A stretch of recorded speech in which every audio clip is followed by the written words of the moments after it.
Hello,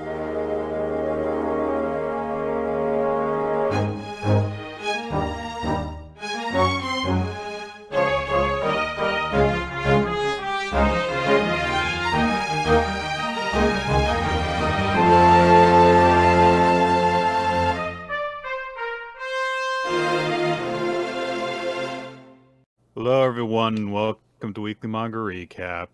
I'm Nick, here with Quinn. It's a sad day on the show, everyone, because the series is ending, and that's always a sad thing. It's definitely a thing that makes us feel bad and not relieved. Definitely not at all. Always sad. We have no joy when a series. I mean, legitimately, I am always sad that a creator loses, their job essentially. But Yeah. I don't know. Tokyo Revengers had an anime. I'm not like super Yeah, that'll be concerned. fine. But yeah, really sad. Tragic. Really. We used to do like big retrospective episodes, so today's going to be kind of an Astro Royale retrospective episode. We're going to go through our favorite moments. I really loved top 5 lighters in the series, Nick, if you want to go first. Top 5. I was going to say top 5 characters, but yeah, let's go with the top 5 Astros and how different they were and how meaningful they all were. It's very interesting, too, because I don't think we actually found out what most people's Astros actually were. We found out what their powers generally were, but, like what was Shikaba's? I don't know.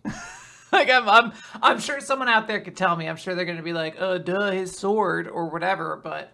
his cane thingy, yeah. I was like, it'd be cool if somebody said it. That's a thing that I feel like should get like a cool name. You should have like a little fucking, when they use it, a little text box should show up, be like Astro, fucking cane thingy, power, some weird shit, explanation, does weird shit. And then you're like, cool, I'm an idiot, so now I understand everything. Like, it's easy for me. The great thing about shonen usually is that it does tend to be very direct and but direct in a way that doesn't make you feel dumb because it's directed in like a cool manner.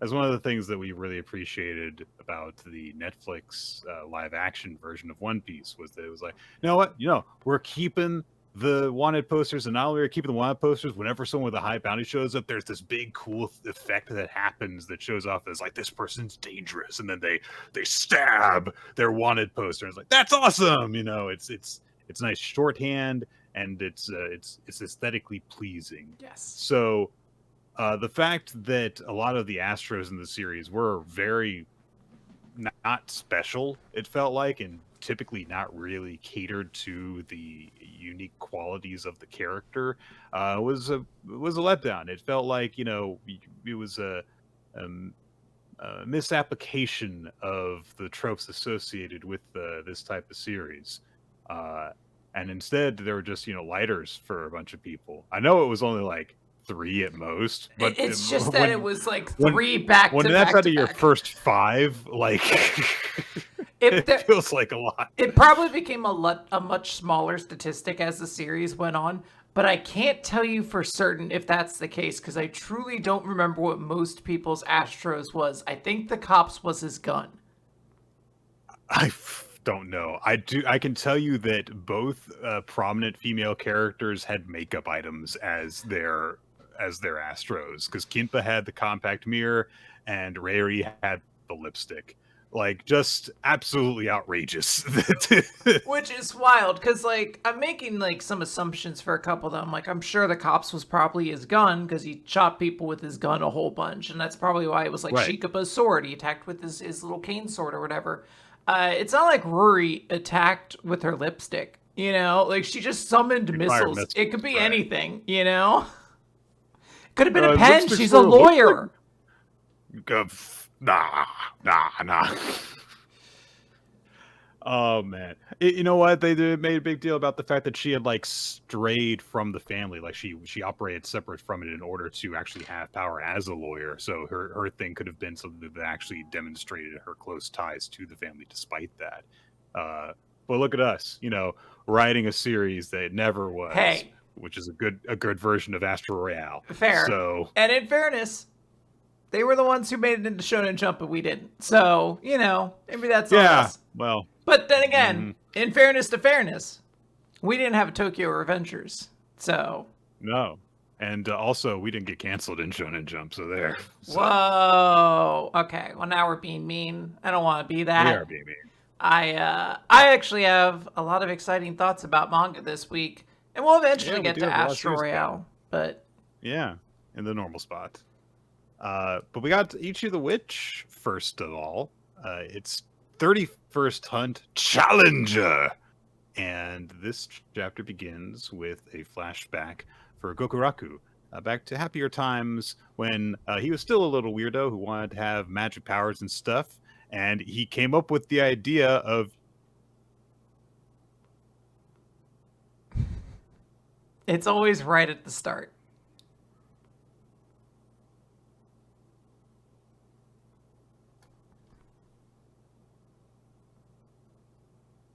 Okay, so he came up with the idea that he could implant magic items into himself, and he was going to invent amazing ones, and then everyone would get better, and his mom's like, oh, you're so kind, and you're so sweet, and then, you turn the page, mom's already dead. Gokuraku has some sisters. He goes up to his sister, or he has flowers, sorry, and he goes up to his sister, and he's like, hey, we're taking these flowers to mom's grave, right? Just like having magic. He's about to come back, everybody. Wow. I didn't choose to do that. The call just completely ended and dropped on me and then started back up. Ugh. It's okay. So Gokuraku has flowers for his mom, and he's like, hey, we're gonna drop these off at mom's place, right? And his little sister's like, no, dog, we're gonna go see the magical fucking tapir that takes all sadness away. We're gonna drop these flowers off with him. And she's actually not sad about anything anymore, but as she says that, there's tears running down her face.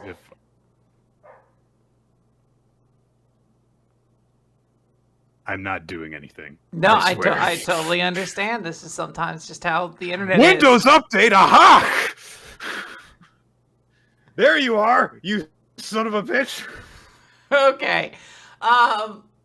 She's crying because she can't experience her sadness anymore, but she still, somewhere in there, feels it. And she is like, oh, it's raining. How strange. Anyway, I have to take these flowers to Lord Bakugami. Aha! So, Windows was trying to update. We come over to Gokuraku, who is like screaming at a very, very tiny, this is like super early on, Bakugami, and says, bring them back, give them back, holding a hammer, give back the feelings you stole from my sister.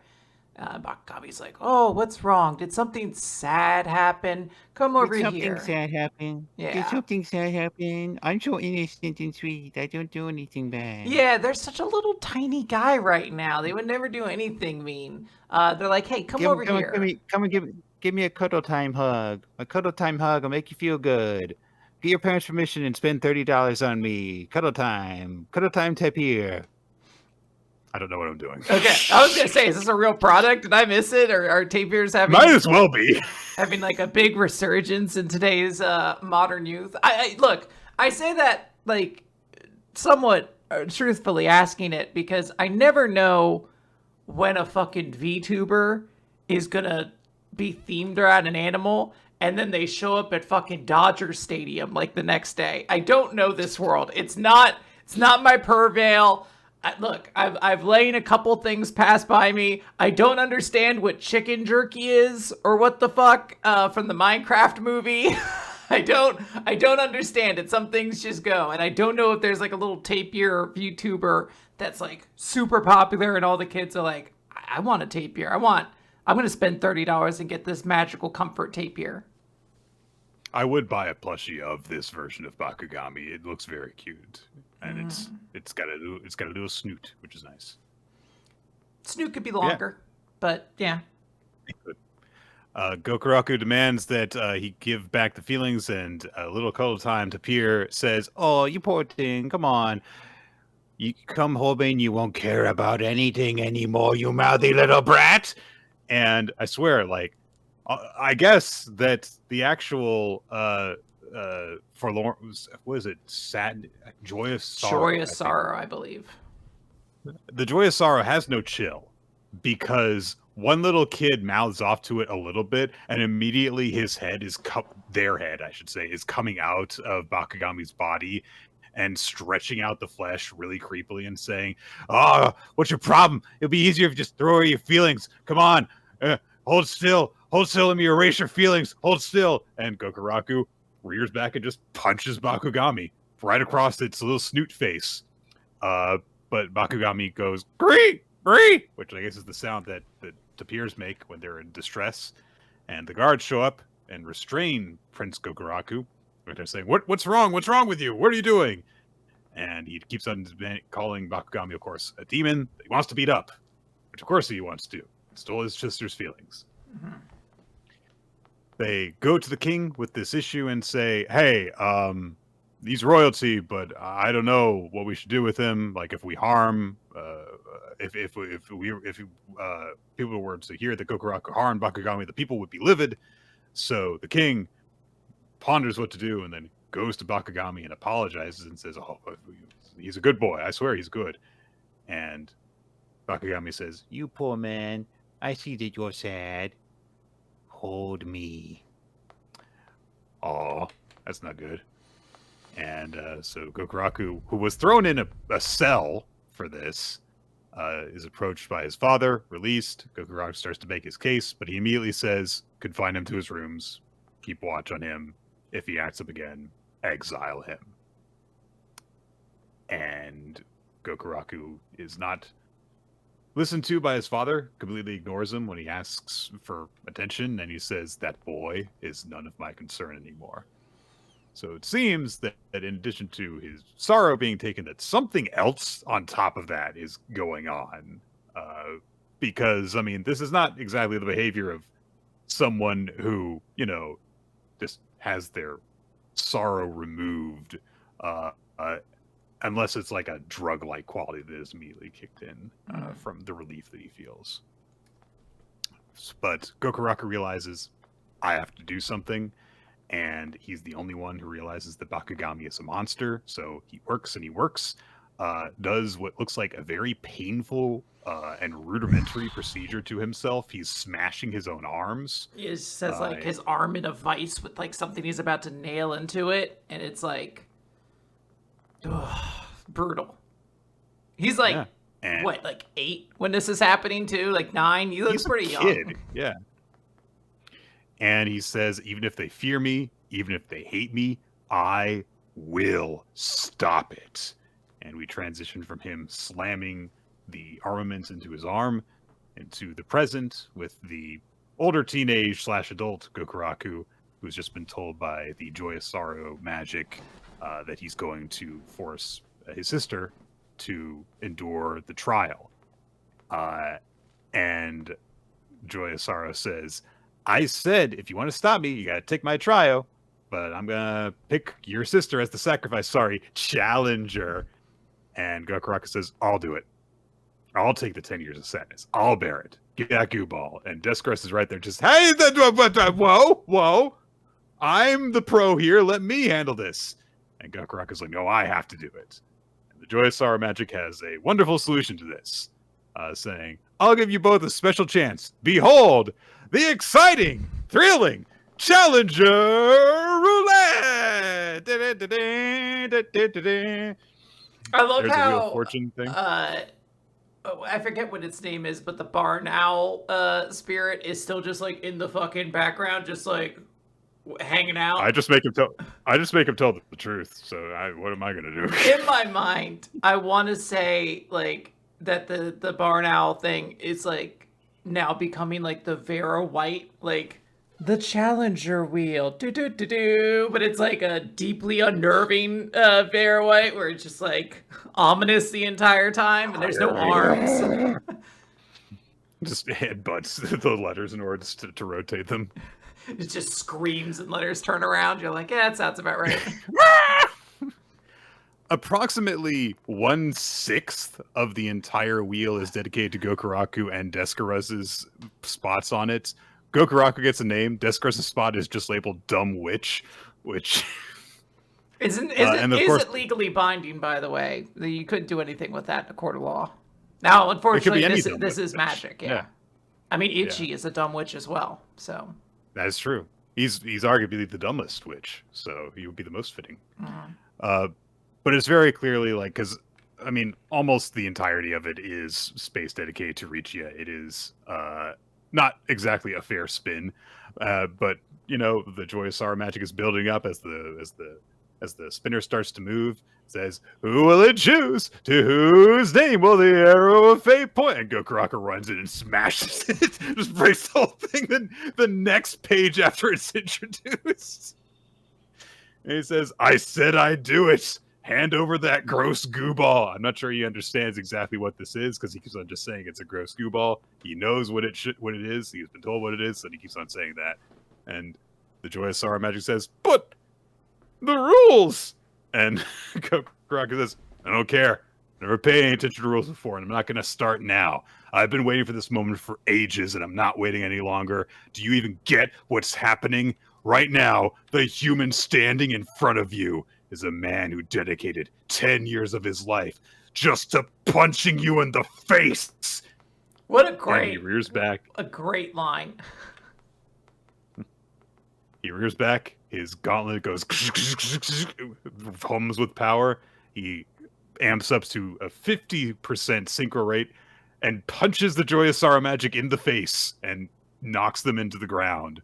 And then Gokuraku does the thing that everyone should do when in this kind of situation. He's punched him once. He's helpless. Just keep punching him. Punch. Keep on punching. It's also a great punch as well, because like any punch where like they can create effects to make it look like the sound barrier has been broken in terms of like the velocity created by this punch, it's automatically a great one for me. This is giving me like Toriko vibes of just like, holy shit, this dude knows how to make a punch look really cool. Descaros is kind of just hanging back with Galkanda going, holy shit, what is happening too? And Gokuraku declares, "The punching does not stop until you say yes."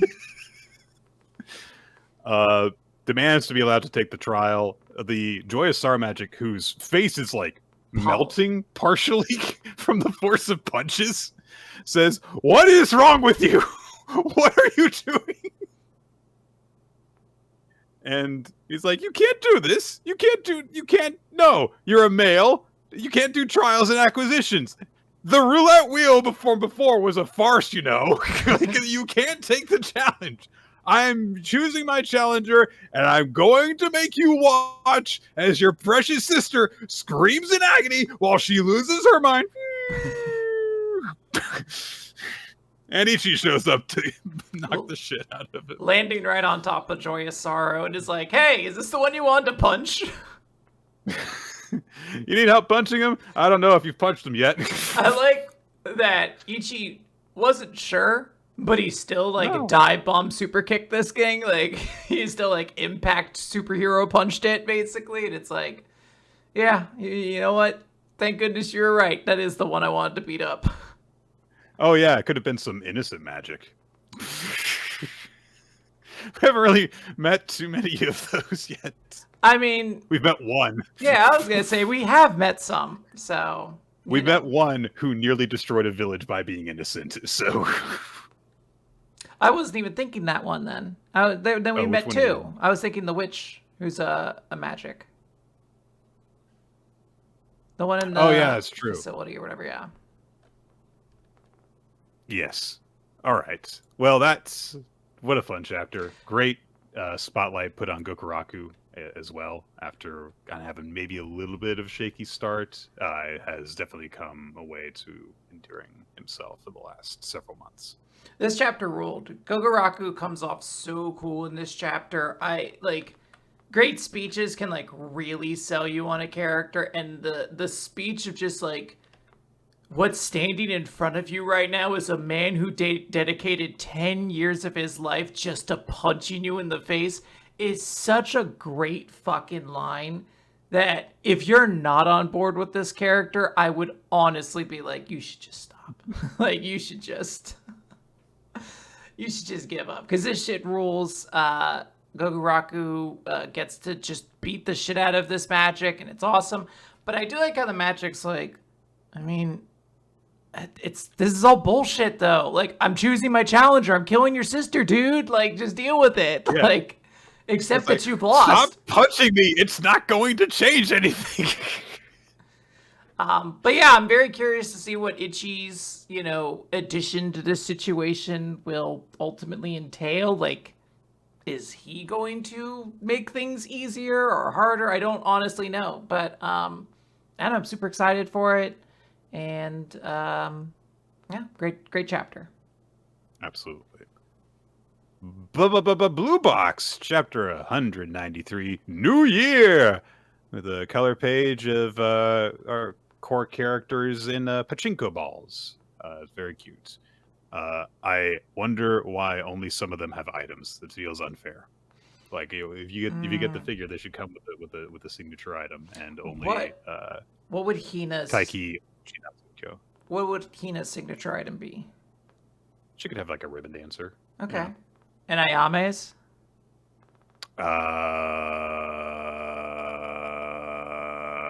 Hold on. Well, Nick, we've already established earlier this is a Shonen Jump manga, so our signature items should be lipstick. A push cart. Oh. A push cart. Well, that's I feel like is going to weigh that particular pachinko ball down. So yeah. Ayame's will just sort of sink to the bottom and be the first ones you grab. Yes. Oh, you're okay with that. Okay, that's fair. Yeah. All right. I think she should have like a gun. Just give her a gun for something. She's never used one. She's never held one. I don't think anyone in this series even knows what a gun is. But it would make her look cool. It would give her like some pizzazz that the other characters don't have. Because you're like, I got Chinatsu. That girl comes around Kyo again. I got another basketball Chinatsu. Like, I got a gun Ayame. She's like just as like chubby and cheerful as all the others too. It's completely ill-fitting to the gun. It honestly, her hands don't like hold the gun. There is no way to get it. Like, her hands are like spread open wide, like she's celebrating, and then there's just a gun also in there. And you're like drape it around her wrist, maybe. And you're like, this is weird. They put a lot of work into this plastic. The chamber on this gun actually like opens. You could put a very small bullet in here. Jesus.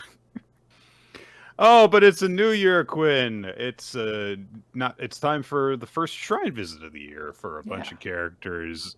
Kyo and Taiki are there with Hina, Nina, and Ayame. I remembered her name finally. And Ayame greets everyone with a big happy new year. Asks Taiki where Chinatsu is, and he says like, "Oh, it's her family tradition to spend the new year at her grandpa's," which is what happened last year. So nice continuity. And Ayame says like, I've kind of been missing her because she hasn't been around, for basketball practice. So I'm not, because of course, she's been there managing the badminton team. And she says, I was hoping I'd be able to see her today. Oh, well. And then she says the very not at all strange, suspicious or strange thought, if I were Chi's boyfriend, I get to see her whenever I wanted to. Yes, what are you saying, Ayame? Interesting. And Taiki brings up like, well, what about your boyfriend? Aren't you guys going to spend the holiday together? And she says, oh, he's got a tradition too. He spends New Year with his hometown friends. Fair enough. So, but Ayame notes like, we should say it would be kind of nice if we ran into each other, but who knows? There's a bunch of people here. But speaking of running into people, Haruto and Kyoto and Akari are also all there visiting the shrine together. Akari spots Taiki and Ayame and runs over, gives a very, very crisp, formal, enthusiastic bow to Taiki and wishes him Happy New Year. Hyodo does as well. Haruto just says, "Sup," because Nick, are you more of a Hikari or more of a the other guy? I am absolutely more Hyodo in this situation. I would say Happy New Year, but I'm not going to do anything. Oh, but you're not going to do a sup? You're not going to throw a little sup at anybody? Saying sup in this context is just kind of rude. Nick, how often in your life do you think you've said the word sup? Not very. Yeah. How often do you think you've said the word disestablishmentarianism? Well, I don't say that very often. I do pull out anti-disestablishmentarianism just as a random, like, I want to say a long word that, sounds smart. Yeah. Not as often as sup, I'll admit, so. Well, which one do you think is a stronger word? Like, if I was going to write a college essay, like an entrance, accept me thing, should I start it with sup or should I start it with disestablishmentarianism? Not anti-disestablishmentarianism. I want them to know politically where I stand. I think church and state should be joined together.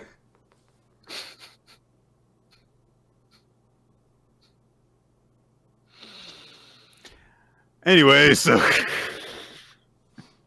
Hyodo notes that he also invited Yusa, but he says he's a recluse when it comes to anything but badminton, so he just stayed in bed instead. It's not badminton, I'm staying in bed. Fuck you guys. That's why this dude's gonna win nationals. He doesn't have time for anything else. He just comes, he works out, comes home, presumably eats somewhere in there, and he wakes up and he thinks about it again. That's what you need to have the heart of a champion. You just gotta be deeply uninteresting. Taiki brings up to Hyodo. It's like, oh, I heard that from Haruto that you're practicing with them. And Hyodo says, he just kind of barges in when I'm practicing. But, it's like, hey, like you've done that with me too. But just so you know, Haruto might be better than you were around this time last year. Keep up the good work. And he turns to leave. As they leave, Akari says to her older brother, I thought you liked Taiki. And Hyodo says, I do. But I like Shuji and Haruto too. Haruto's not at the par yet, and that's why I'm training him. I need everyone to get stronger through competition. And I want more people who can compete against me. So, big goal badminton freak.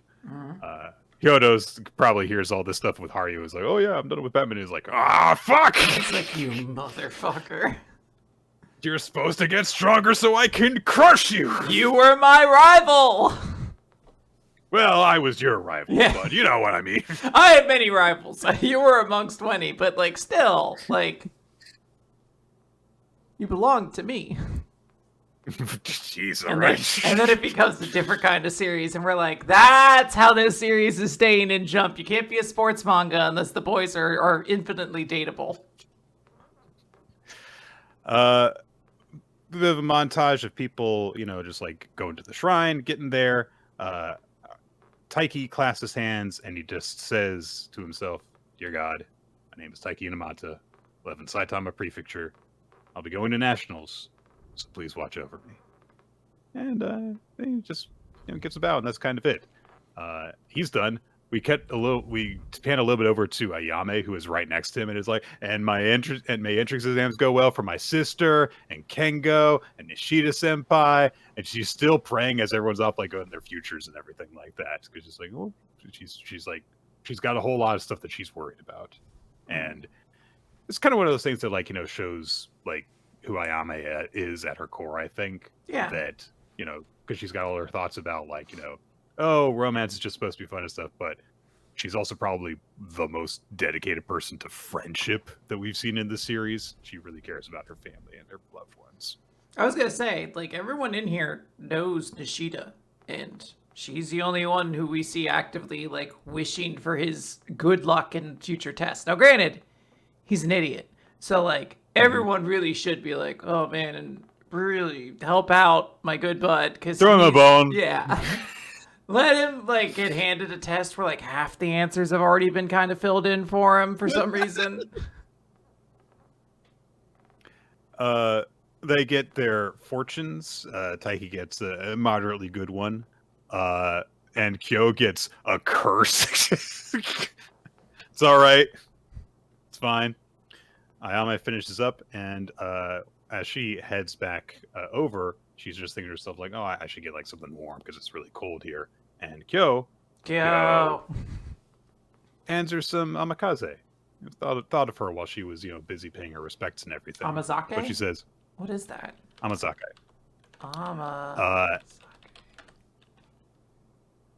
And so Ayame is like, "I don't like amazake," and Kyo's like, "Huh, but it tastes so good." She drinks the one that he was going to offer her. Ayame is like, based "Maybe I'll off have of a sip." Based off of what I'm reading right now, this does seem like a drink that fucking Kyo would like. It's a traditional sweet, low alcohol or non-alcoholic Japanese drink made from fermented rice. Sounds about right. Yeah.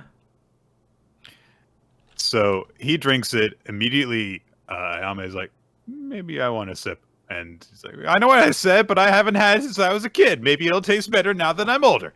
And Kyo's like, "I've already took a sip, so I can't give it to you." And Ayame just doesn't say anything. Yeah. Just a little. And so then she rushes off and says, "He stole my amazake," which is not what happened. I do like how he tries it off screen. She tries it off screen and like, bah! Didn't like it. She was right. That's how it be, Look, wait, do we see a panel where she's like, "Ew, it was gross"? She in the panels where it's Kyo's face one on top of the other. You goes, do see "Want it. mine?" He says, "Thanks," and then she goes, "Bah!" That is very funny. Then I didn't even notice that. Kyo spots someone on the ground searching around and says like, "Hey, are you all right?" And they say, "It's like, oh yeah, I dropped like a 10 yen coin around here." And Kyo happens to spot it, picks it up, hands it over to them, and it's boo. Hang on. Do we need to remember? I feel bad because this chapter is all about the fact that this is not a bad guy and we shouldn't be necessarily rooting against him, but it is like, do I need to know this guy's name? He doesn't show up. So it's Ayame's boyfriend, and so they're like, "Oh wow, you're here," and Ayame rushes over and is like, "Wow, we ran into each other, wow," and she says like, where are your friends?" And he says they're checking out stalls. I was kind of hoping that I would run into you, and he feels lucky that we're here. And Ayame kind of blushes and is like, "Oh, that's sweet of you." And then they're like, "All right, yeah, nice to see you. See you next week. We'll go on a date. Bye." And that's just kind of it. Hina and Nina think of them as flirts, and it's like, it wasn't very flirtatious, but whatever. They were just like, "All right, nice to see you. Bye." You flirts. Okay, if that's what qualifies as flirting in your mind. But she's like, all set with that. Nina says like, "Oh, he seems like a nice guy," and Ayame says, "It makes everyone else seem like totally irrelevant. I know how this must sound, but there's not a hint of any other girls in the picture. Being with him means I can totally relax." Oh. Maybe Takasago is being done wrong, Quinn. Maybe he's just a rebound because Ayame feels bad that someone else took the guy she was actually interested in and wants to make sure that just doesn't happen to her again. Maybe that's not the best reason to date someone. It's weird because, like, everyone's response is like, "Oh, yeah, like, this dude's really nice, and all the other kids think he's really cool, and, all that sort of thing." But he doesn't... there's nothing right now that gives you any indication that, like, this is bad. Like, maybe Ayame got into this for reasons of, like, I'm being hurt and looking for some protection, and, like, this is a relationship between, 16-year-olds? Like, it's probably not going to run the distance, but it's hard to, like, root for Kyo when it's like, I don't know, she seems like she's in a decent relationship. It's like the worst thing this guy did was, like, not want to go see a romance movie. And you're like, I don't know, he's also 16. He's probably, like, thinking about the Fortnite skins he needs to unlock on his battle pass by the end of the month. Look, I spend $20 on that a month. I got to make it worth it. Yeah. I got some chicken jerky to eat or whatever the fuck's in the movie. Don't even know what that is. Chicken jerky.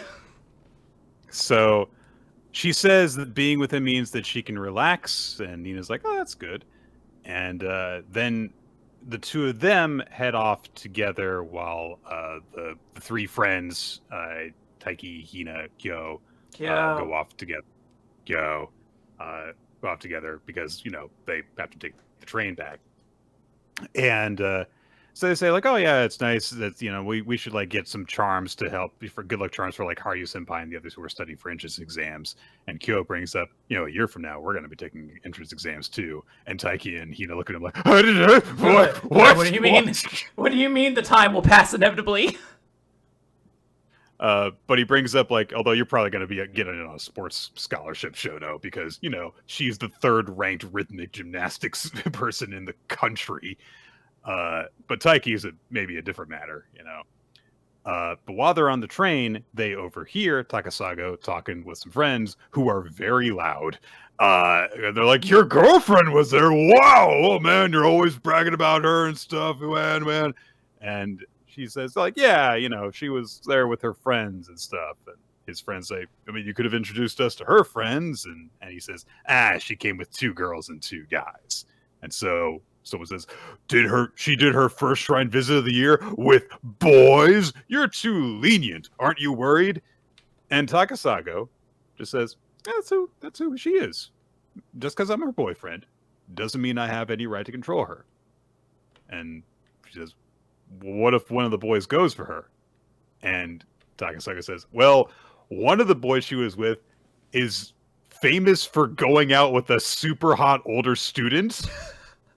And the I love how he says it. He's like, I don't know, he's like famous for dating a super hot older student or something. And it's like, I guess he is, but it is also weird to me you don't know her name. Like, yeah. She's famous or something. And of Kyo, he says, the other guy doesn't seem to have any interest in romance. He just looks like a crazy smart dude. And Kyo and Taiki and Hina are just kind of like off in the corner, like, this is so weird. So I do have a qualm about this. Even though I'm not exactly sure what chicken jerky stands for, it is worth noting that, like, kids today, they talk about different things. And, like, I just don't think this is how the conversation on the train would go. Apparently, like, Gen Alpha is getting, like, super fucking, like, manosphere pilled. So they should be something like, you allow your woman to go outside? Like, you give her permission to do that? That's fucking crazy, dude. You should, like, lock her in a dog kennel or something like that, or like a trunk of some kind, and only remove her on your wedding day to have children and then nothing else. Yeah. So and then the other one, and then the one friend next to him goes, chicken jerky, and then everyone laughs. They start high-fiving each other. It's a good time, honestly, except for the first part. That's really troubling. But the second part, the chicken one, it's great. They get off the train eventually, and Kyo immediately has to, like, go and sit down on one of the benches. He was like, that was really awkward for me. It was so awkward. Taiki, who cares about his friend, says, hey, do you, like, still like Moria? And Kyo says, don't worry, I'll never say it out loud. It's a very painful answer. I don't like that answer for you, dude. Taiki goes and sits down next to Kyo and says, like, hey, maybe you don't want to hear this, but is falling for someone else, still an option?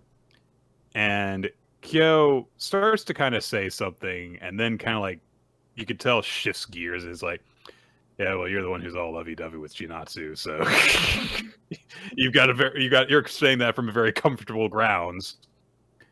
But Taiki's like, I'm trying to look out for you. I don't want you to be hurt. But Kyo says, hey, what do you think that there are more of in the world? You think there's more unrequited love or love that comes to fruition? Unrequited. Yeah. What do you think, Nick? Yeah, it is unrequited. What do you think about that, Nick? Do you think there's more unrequited love or love that comes to fruition? I think that there are more people that you have a crush on that you don't end up with than people that you have a crush on that you do end up with. I mean, don't know about the amount of love, considering that once you're with someone, you probably put a lot more into that relationship than we put into the candle you held for someone that we were just pining for.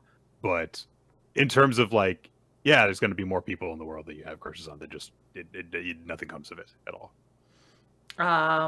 I think a hot dog is a sandwich. That's where I'm going to kind of stand on the situation. I mean, when you think about it, if you put, there is bread. It's kind of a pita, actually, more now that I think about it. Or is a pita a hot dog? Also, Hina's sad about. She's thoughtful about something, but she doesn't really, she just kind of like listens to this conversation, and then she just kind of like is left with that. Well, she's been in Kyo's situation, to where she had romantic feelings for somebody, and she had to leave that feeling behind because they were happy with their partner. And I wonder, she's already kind of had things to say to Kyo in the past, but I wonder if this is like another moment where she's going to like be more forward about like, hey, you gotta make you either have to do it, like confess to her and see what happens, or you need to let it go. Because this like middle ground you're sitting in is like, it's agony for yourself. Yeah. And I think that Kyo's point about like, like you're lovey-dovey with Chinatsu senpai and stuff. So it's easier to dismiss what Taiki has to say. And honestly, Taiki's situation is, let's face it, not very relatable to a lot of people in terms of how perfectly things did work out for him in the end. You mean if you just try your best, everything doesn't work out your way? That's not what I mean. I mean that, he was just like, if I just stay here, close to Chinatsu senpai, then eventually things will work out. And they did. Like, she fell in love with him without him having to confess his feelings to her or anything like that. And they ended up both being in love by the time that either of them confessed to each other, when he had been pining for her while they lived together for close to a year. So that's not a situation that is very relatable and can be applied as advice to a lot of people.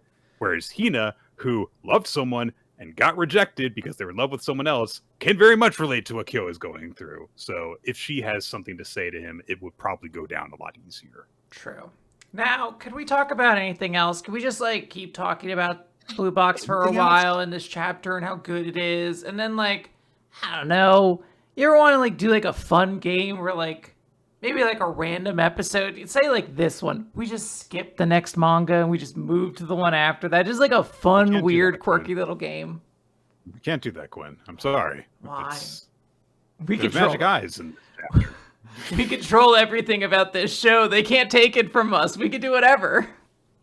Boruto! 2 Blue Vortex, Chapter 21, Mangekyo Sharingan. Oh man, it's a flashback time, and Sarada is talking to Chocho about how she wants to be the Hokage. And Chocho says, like, moi will take a BF today over some future dream. I would gladly trade you a boyfriend today for Hokage next Tuesday. All right, wimpy ninja. So, she's like, yeah, man, now that we're talking about guys, let me talk about that instead of the Hokage thing. Question, Nick, when do those first couple issues, that's a Popeye character, right? Wimpy? Yes. When does that go into public domain? Because I want to start putting them in things. That's a good question, because I know that there are got to be coming up. Being published now. I don't know how the copyright on that goes, because like there are still ones being written today. So I don't know if it's something that, like got renewed in some form or what. I just need to know when the first time he did that joke was, and when I can make like an eldritch horror about that character, where they like show up in your dreams like, I'll gladly trade you for a hamburger today.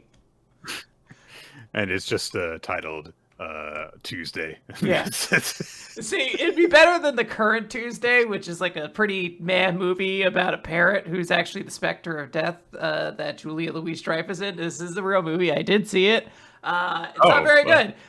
But this would be a better movie watching. Letterbox Quinn is unstoppable. She's got all these things. Look, I have a boyfriend now, so like my movie watching time is like dramatically skyrocketed downwards. So we'll see if that's the case. There was a lot of free time when you didn't have anything else to do to be like, you know, let's see what Julia Louis-Dreyfus has been doing this year. I've heard no one talk about this movie, but let's see. Cut forward in the flashback to Boruto saying, like, well, what I want to do is to become a shinobi like your dad, Sarada. So you can be Hokage, and I'll be your right-hand man, and I'll work hard to protect you. And apparently in that moment, Sarada went, a blush? Because she is a girl. And then, of course, we get the bit about, you know, Sumire being like, does it bother you that other girls might like Boruto? Because it bothers me. And then we get interjected into that Naruto saying, as Hokage, all the people in this village are like family to me. Thanks, Naruto. And Sarada's determination as she runs through the streets of Konoha in a flashback is, I'm not some extraordinary shinobi like the Lord Seventh or like my dad, but that's why I don't have time to be thinking about anything other than becoming a Hokage like Lord Seventh, someone who protects everyone and Konoha's future. And then we get that moment just before the time skip where Boruto defended Sarada, pushed her out of the way, and he got the big old bah with his eye scar and stuff. That is how that happened. And we get a whole bunch more things about, you know, like everything, you know, changing because the reality got all altered and super stuff. And so when this happened, we are told it probably actually did happen, and I just forgot. I think it did happen because I think that our chat has mentioned that yes, this was shown. Sarada realized how unfair and cruel it was that the whole village had turned on Boruto, and she started crying, and it awakened her Mangekyo Sharingan, which again has been shown was awakened by the tragedy of a family member dying in front of you. So, totes the same, I guess. I mean, look. They're like trying to like walk it back. They're like, you know, it's like any really significant moment, you know, just like those important things happen. And you're like, I wish it was a cooler thing when Sarada's Sharingan gets to like evolve and all that, as opposed to just like, but the boy I like is being treated really unfairly. It's so unfair. It would be like if my Planeswalker spark ignited. Usually it's like this big traumatic event, like you're almost killed or you see someone die or like great anguish is happening. But I was just like, it's fucking crazy that Megas XLR didn't get a second season. And then suddenly I'm in a distraught and I'm like, oh, this is the worst place to go. It's full of monsters. Quinn, what is a worse catalyst for a superpower up happening? The guy that you're crushing on having unfair stuff happen to him, or a girl telling you she likes you? Because we've gotten those two like within a month of each other on this show. Look, the latter one was at least like a stupid joke. Gokuraku hasn't like thought like, a girl told me she likes me and like powers up in a fight or anything like that. It was just like a one-off joke to be like, yeah, he got stronger now and he knows like someone likes him. This is like canon. Canonically, Sarada's powers developed because she was like, it's so fucking unfair what Boruto has to go through. It's just unfair. Ah! We learn as well that Sasuke told Boruto, was like, by the way, she probably awakened Mangekyo Sharingan. And it turns out that's the reason he trusted her when she said something was wrong, was not the whole thing about like, oh, I trust my daughter because and stuff like that. And also things seems suspicious like, oh, well, she awakened a magic bullshit eyeball. So therefore, look, I'll say this. Something's got to be up. I will say this. That actually makes the most sense of anything in this series. That like Sasuke would be like, her eyeballs are magic. Some shit just happened. Now in his mind, he probably assumes he's like, yeah, there must be like probably like a third figure that was like killed in all this, that like their death like deeply traumatized you, and now like your worry for Boruto is what activated it. And she's like, no, I think everyone's being real mean to the guy I'm crushing on. And he's like, oh, because I had to see my brother die. And he had to see his whole village get destroyed. But yeah, whatever. You know what? Yeah, whatever. But Sasuke explains to Boruto that it seems she herself isn't aware her powers have awakened. But she will realize it, as well as intuitively come to understand her abilities. In my mind, I'm just continuing to tangent. Sasuke's like realizes like, oh, you got it because like this boy you really liked was in trouble. Oh, okay. And he's like trying to find someone he could talk to about it. Be like, fucking kids today. Like back in the day, you had to watch someone fucking die for your Sharingan to activate. Nowadays, you just have to feel real bad for somebody. But I was like, who would he talk to? Everyone he knows is dead or captured. Like, he goes, we know he's not going to talk to Sakura.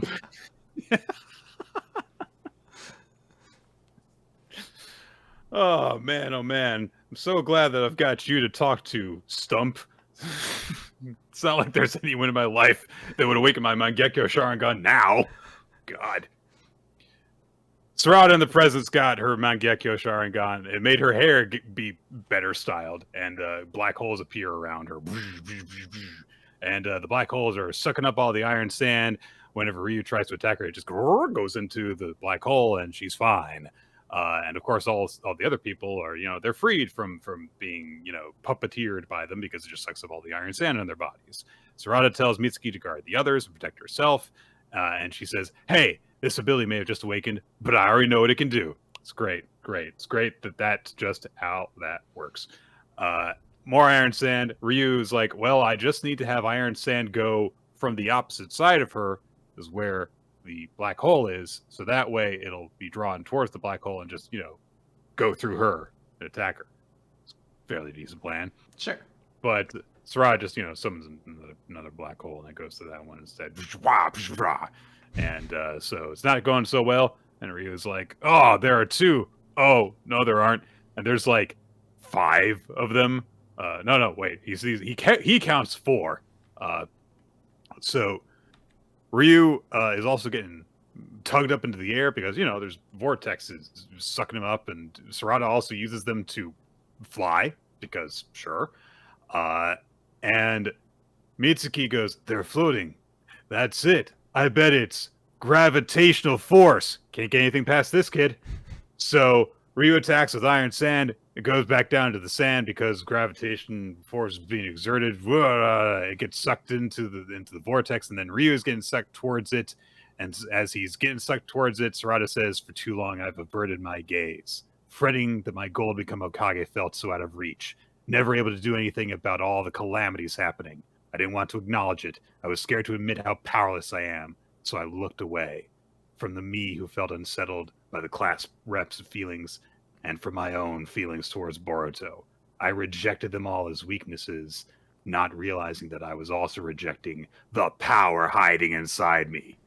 Yeah, it would be a nice speech if all the other stuff that was actually leading up to it weren't shit, but it is. So therefore, oh well. It's cool that we're acknowledging that Sarada's goal to become Hokage has been, like, deeply underutilized, but, like, again, it's all of this stupid fucking motivation is built upon, like, but I think it's kind of fucked up. Boruto's getting treated this way. And you're like, there's just, could she not get like a cool story? Like, I think Kishimoto's like, it means, I don't know. I don't know a nice way to say this, so I'm just going to say the version that's in my mind right now. I think he has just a bad, like a way of viewing romance that I just fundamentally don't agree with between like the relationship. I think it's a way of viewing women. Yeah, I was like, Samurai 8, like, really had kind of like a weird, like, your partner, your girl partner should just pray for you and wish for your best, like, all the time, and that's, like, systematically how she functions in this universe. And then here it's just like, yeah, it's like this big dramatic thing. Her Mangekyo Sharingan opens up because she feels really bad for this guy, and it's like, I don't know, like, characters used to get power-ups when their mentors were killed. Like, you couldn't fucking choke out Konohamaru when she activates it or some shit. Is there an inversion trope of stuffed into the refrigerator where a girl gets a super power-up in order to accentuate her feelings for a guy? Like, because that's what's happening here. This is empowerment, Nick. She is getting she is getting stronger to further the male character story. Ugh. So as what are you gonna do about it, that, Dr. Bechtel or Professor? Or I actually don't know. Or Esquire? Who made the Bechtel test? All right. So Ryu unleashes more iron sand. Sarada just, black holes him, draws him into one of these massive vortex sphere things, and it starts to just yank him into it. And Ryu's like, oh shit, it's getting stronger and stronger. Sarada says, I'm not looking away anymore, because if I run for myself, I can't tackle the reality in front of me. I can't save a single person. As we are shown, the Yodo is, dead? It seems. Just, all right. She existed to die. Cool. Ryu summons forth a claw grime from his jacket to try and escape into it, and there is honestly kind of a cool shot of his fingers like creeping into the vortex underneath the tree. So it's like, oh, his escape route, but it's just he can just get his fingers into it, and then the vortex snaps his arm back. And he's like, shit, I can't move. Sarada's finishing up her badass speech and says, if becoming a Hokage is my dream, I need to start by accepting myself. Mangekyo Sharingan Ohirume, which is another name for Amaterasu, which is the black flame thing that Sasuke could summon with his Mangekyo Sharingan. Yeah, Ryu's dead. He gets... he, like, explodes from entering a black hole, which is what happens, obviously. And by this point, one of Sarada's eyes is bleeding. Makes sense. That happens all the time with the Sharingan bullshit. And she exerted herself a lot. She starts to fall from the air. Mitsuki catches her, and she falls unconscious. The thorn bulb appears in the air from Ryu's iron particle thingies. Ada has been, of course, spying on all this. She reports to Kashin Koji, and by virtue of him, to Boruto, that Ryu's been defeated, and Sarada's new power is awakened. And Kashin Koji is like, good, we've managed to achieve one of the most critical goals of this battle. Although Ada says, it's a shame about Yodo, though. And Koji's like, it wasn't in vain. Her sacrifice was a major contributing factor to this outcome, so it couldn't be helped. And Boruto, very sullenly, I have to say, says, hey, wait a sec. Was there any chance of the Mangekyo Sharingan awakening without anyone dying? Why are you asking this now? Why are you asking this now? Well, it's this weird thing where, like, we have a character who can see the future, but he, like, can't just say what's going to happen because that would just ruin the story. So he has to be, like, vague and cryptic about it. So he has to be like, you have to understand, you can't go on this mission, but it's very important this mission happens. So, like, oh, okay. Sarada activates her Mangekyo Sharingan. This is, like, a tremendous tool to help us fight against these dudes. It makes sense why Boruto would be like, hey, is there any way this could have happened otherwise? But it's to the same dude who has to just answer everything in the dumbest cryptic way possible. So it's not like a satisfying conversation. He just kind of has to be like, anyways, it's good you didn't go.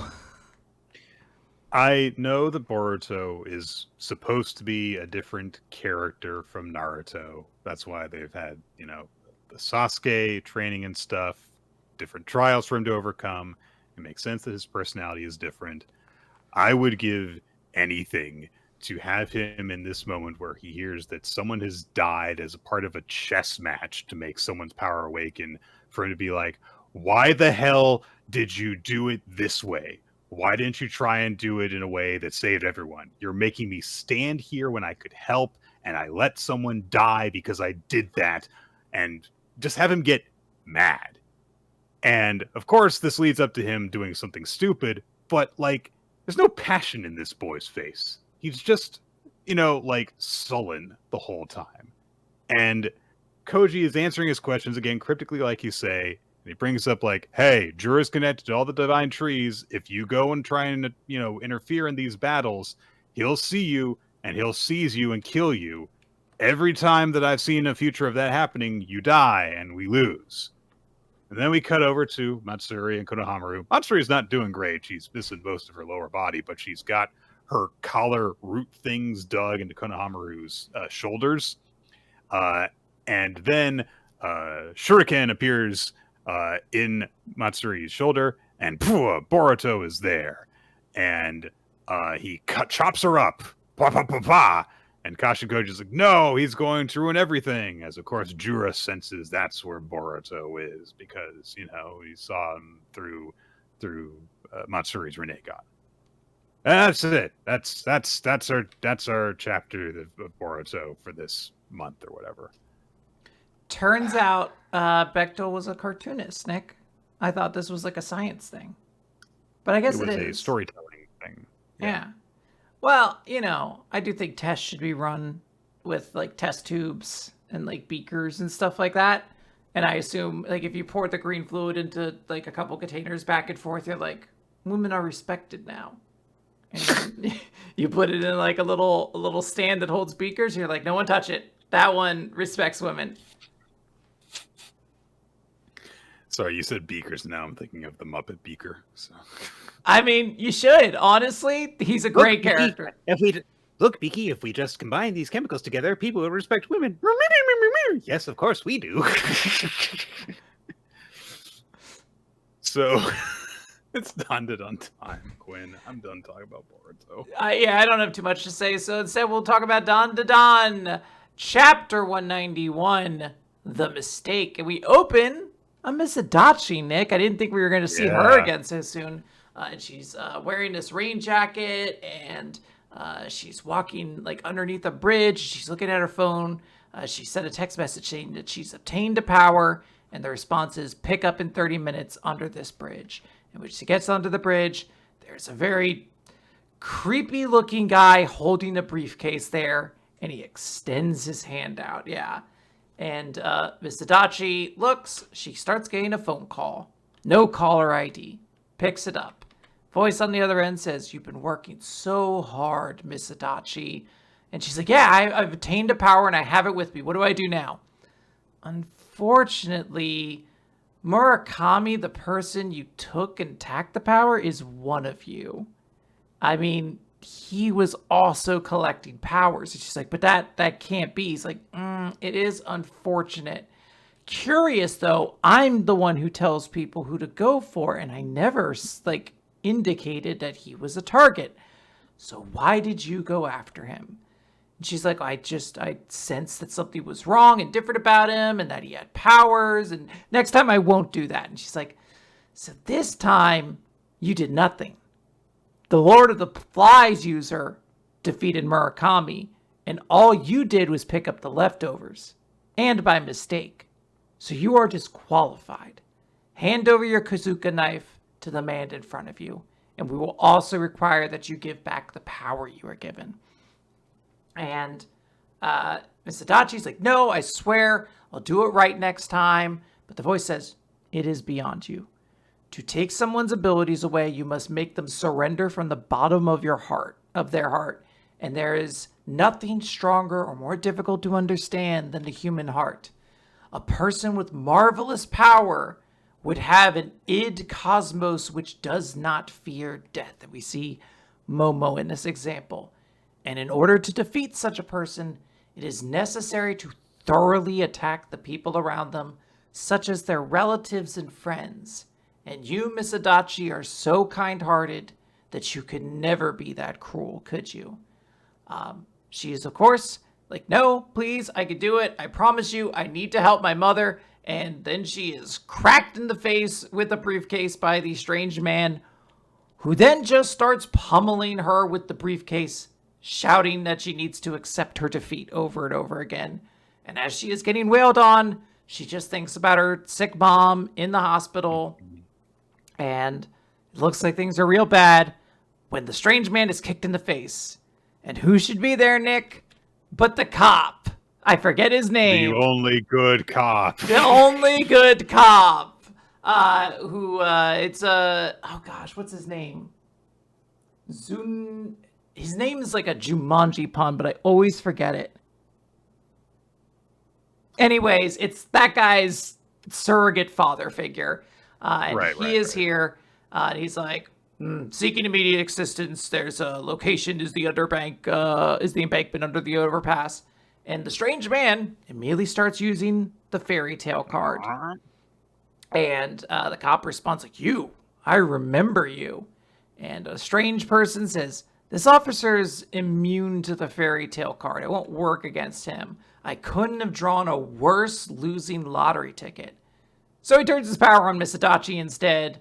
She, her eyes roll back. She immediately grabs onto the cop, and he has to, restrain her, essentially. And by the time he's done doing that, they look up. Strange figure is gone. Cut over to the airport.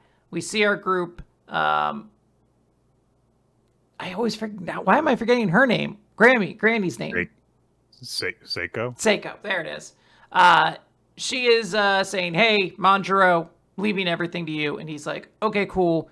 Please take a painkiller, though, because you've got broken whips. So you are fine. You're in a bad space. Cut over to oh my gosh, I'm blanking on every character. Momo. Momo and Vimola. I am blanking on every character's name today. Momo is on Vimola's shoulder and she's like, hey, Vimola, hey, can't you hear me? And Gigi comes up. He's like, hey, Momo, what's wrong? And she's like, Vimola hasn't been responding to me. It's almost as if she can't see me. Could it be that the curse is progressing? And at this rate, I could end up like the pygmies with no one able to see me anymore. And we end the chapter showing the other side, sort of the aftermath of the two different fights that just happened, kind of reuniting as they're dragging Hase's unconscious body around. Yeah, I like how Okarun gets a hug and Kinta's like, but me in the back. I did such a great job. Yeah, it's very concerning. I like how, we cut over to all the people that, it would suck if they forgot Momo. And it kind of may indicate that maybe the deeper the bond that you have with the person under this curse, the longer it takes for them to stop noticing you, considering that, of course, Gigi's known Momo for a lot longer than Vimola has. But yeah, that's concerning. I like all the stuff that involves Miss Adachi. I'm surprised. I was like you, surprised that we got so much follow up on her so soon after everything, and it seems like we might have a big loop to close with her because we got a motivation for her as well that seems to be very noble. Seems like her mom is sick, and also she did not give up. Yep, she still has her power and still has the knife, to my knowledge, that has the dribbling basketball players had power.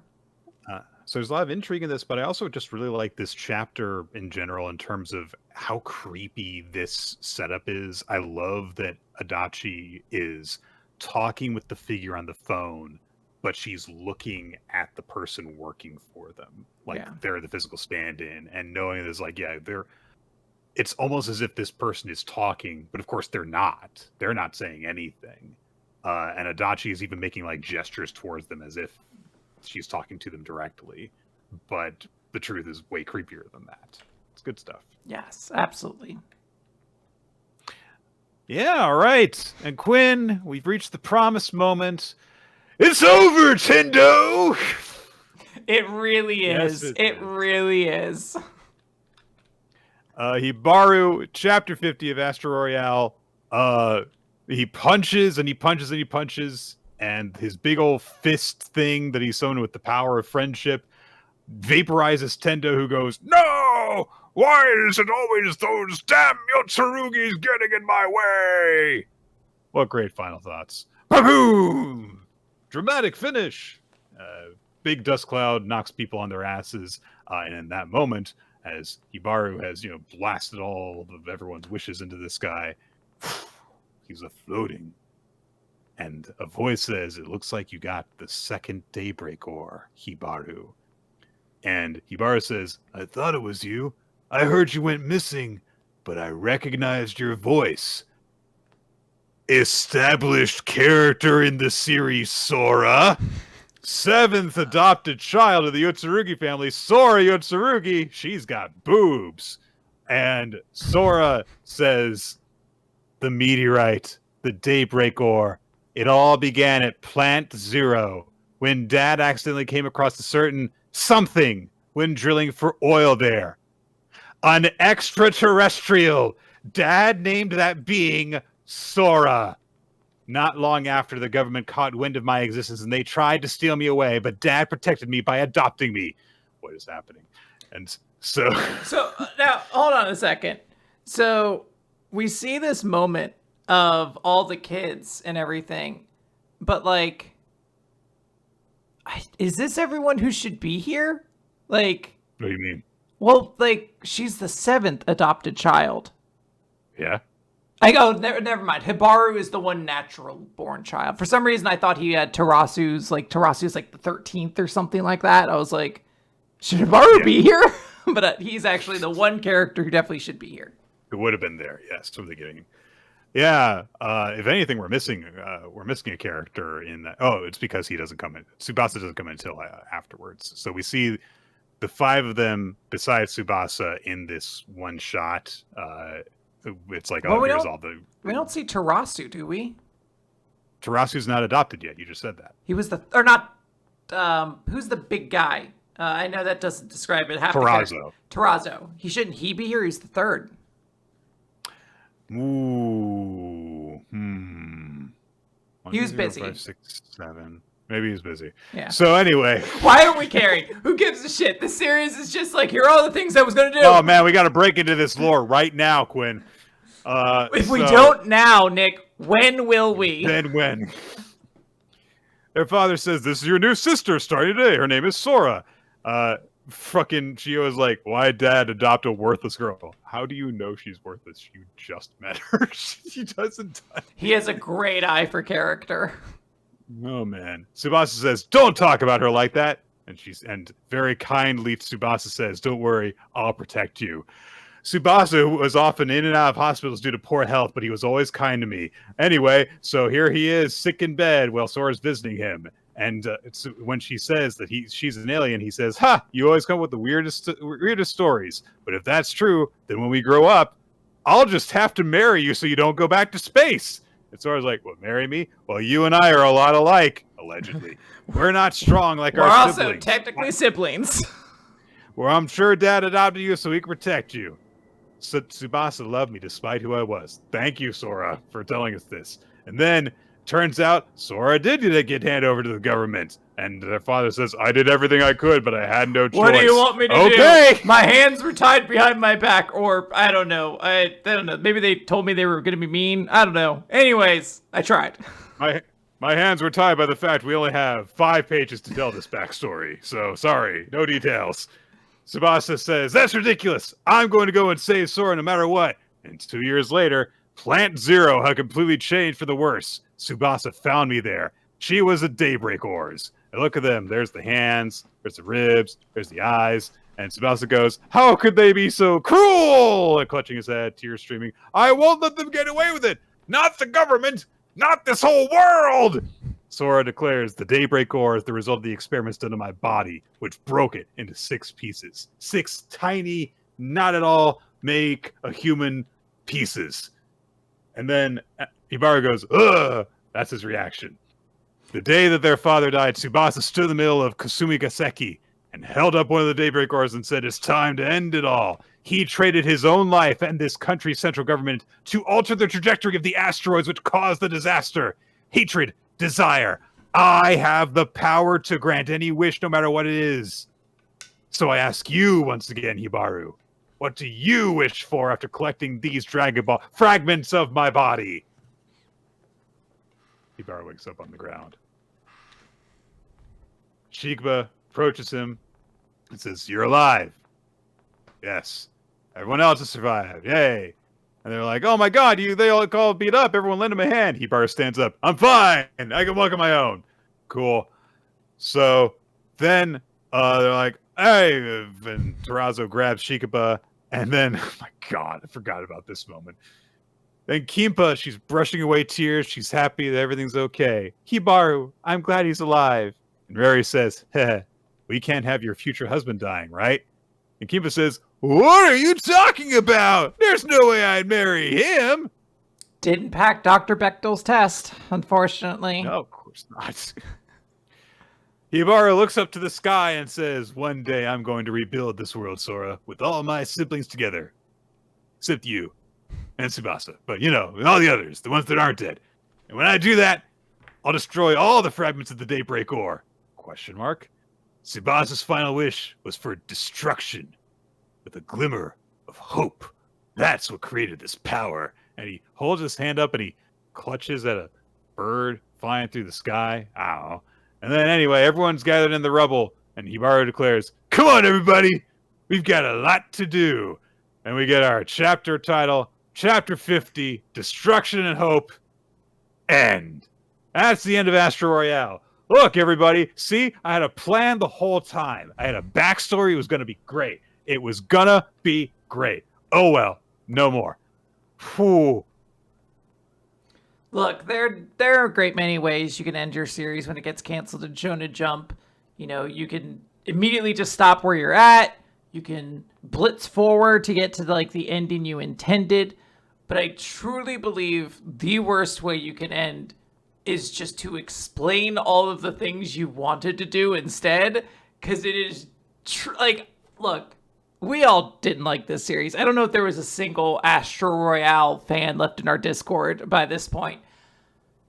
But like somebody liked this series, and I like part of me is like, you know, somebody liked this series. Yes. I'm sure that they appreciate that they get to find out what was supposed to happen, but it I don't know, it always kind of has like a stink of like I don't know. I don't know the way I want to phrase this. I don't know if it's bitterness or if like I find it embarrassing. I just think it's like a weird tack to take because this isn't an ending.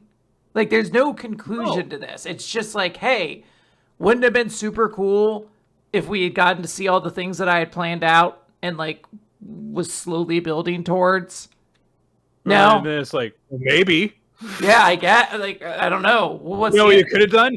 You could have done something good in the series you were writing. Jesus. Yeah, it's just one of these things where you're like, I don't understand. Like this isn't. I don't like if I was a fan, I'd be like, so what happens? Like this isn't like the adventure continues. Like it's just like, all right, here's what we're gonna do. Goodbye. You know what, guys? The best time for us to have the mission statement of the series is when it's ending, a year into its run. That's when we need to actually establish what the stakes are. That'll do it. Hey, you know the important thing though is at least you know this is fertile ground to tread on. Thankfully, there's not like a big series in Jump or anytime recently that's all about collecting the body parts of somebody because they possess great power. Thankfully that hasn't been touched recently, and this series is the first and only way to do it. Yeah. Whoever heard of gathering roughly 6 or 7 spherical objects in order to make a wish?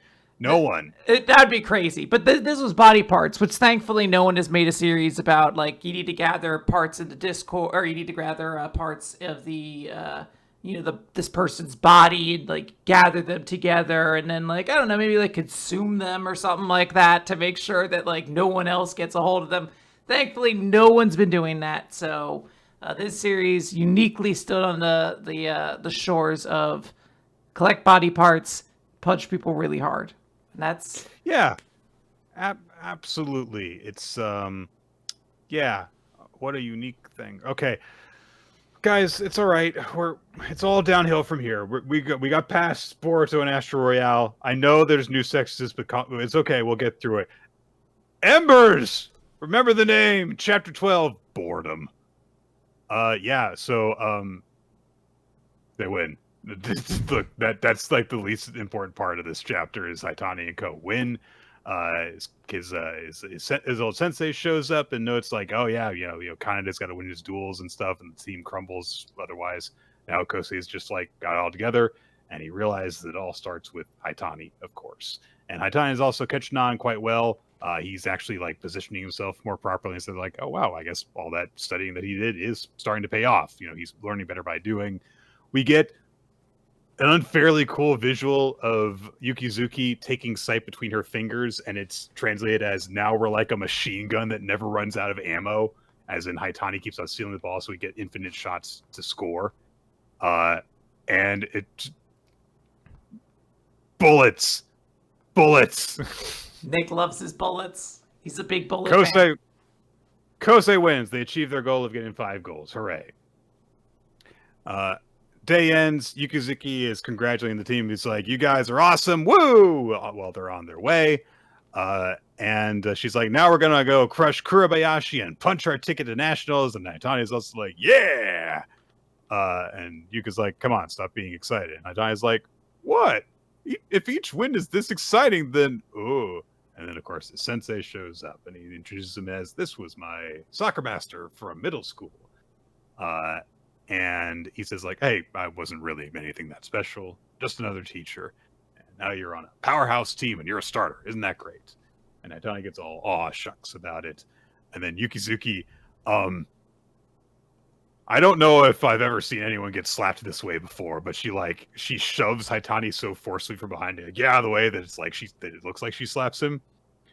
And she says to the coach, I told you not to come here. And he's like, what? What's wrong? And Haitani says, but you guys know each other? And she says, well, yeah, he's my grandpa. What? And we are given a more proper introduction to Manabu Oshimi, who was not only a former player at Kosei, but a legend. And now it's like, oh, what is he doing, like, teaching middle school when he's a freaking legend? And we're told, like, I don't know that part of the story. I just know when he was a really good soccer player. That's all. But that means that Yukizuki is the grandchild of a legend. So a lot of people say she only got to become the coach instead of like our club advisor because of her name, her family name. And also there's the fact that we've never made it past the semifinals. So there's that pressure on her. Mm. Yukizuki wants to know what Oshimi is doing there, and he says, like, oh, you know, to watch my granddaughter and my former students' big game, but I also wanted to offer my official greetings. And at that moment, of course, Kurabayashi shows up, or at least the 2 players that we've gotten to know properly show up. We are fully introduced to them. Toma Miura is the scruffy guy that we've met before. He's the goalie of the team and the team captain. And then the ace of the team, of course, Yuza Nerima, who is still solving a Rubik's Cube as he walks, which seems dangerous to me.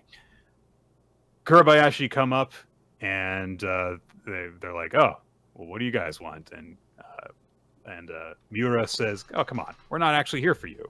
You done offering your greetings? Coach Oshimi, le gasp! This is also news to even Yukizuki, so she apparently has not been keeping up on what her family is up to. I understand that. So Oshimi, says like, yeah, I'm just saying hi to my former student. Yukizuki's like, wait, you're coaching our rivals? And Oshimi says, yes. When I hit mandatory retirement, they made me an offer and I accepted. Is there something wrong with that? No, it's not wrong. It's not wrong. No. Kamigai and some of the others are kind of freaking out about the fact that, like, oh man, these guys were already strong before, and now they're being coached by a Kosei legend. Shit. But Haitani just steps forward and says, awesome. And when he's asked, like, do you understand what this means? He says, yeah.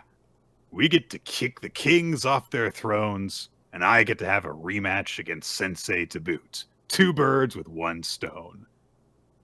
But although Miura is like, huh, that's a weird reaction, Nerima says, disappointing. Coach talked you up as an interesting guy, but there's nothing complex about you at all. And Tani's like, what did you just say about me? Because he's too simple to understand why this is an insult, but he knows the tone. And Nerima says, can we go? This is all a waste of time. And Haitani does the ultimate power move. He steals the Rubik's Cube from Nerima. Oh, now you gotta talk to me. He says, I don't like you. I don't like your attitude. You gotta look a guy in the eye when you're talking to him. And Nerima says, give that back. And Haitani says, well, come and take it then. And Narima says, I bet you it'll be real simple for you, too. You took one look at me and decided I'm not complex. That's Haitani saying this still. He says, you told me I'm not complex. I'm sure it'll be real simple for you to take it back. And Narima reaches out, grabs Haitani's wrist and goes, Sigh! And Haitani drops the Rubik's Cube and immediately clutches his wrist. He just gripped him that hard that it caused him to drop it and left even like bruise markings in the shape of his hand in it. And that's that.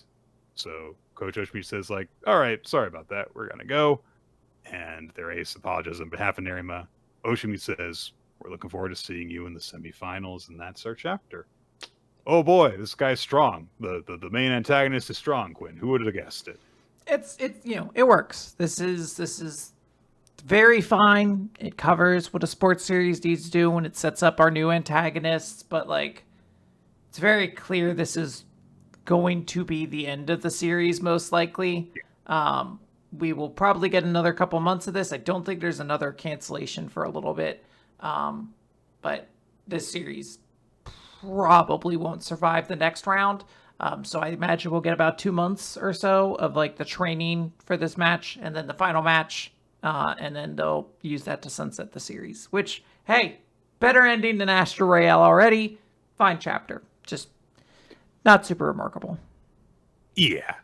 This is giving kind of the vibes of like, imagine if like Damon Devil Bats versus the Yojo White Knights, the first game was the end of that series. Like, well, this could have been like the build up of the rivals. I was gonna say, like, I think the intention was that this was going to be a tease of that where they would lose and then be like, all right, we'll have to get even stronger.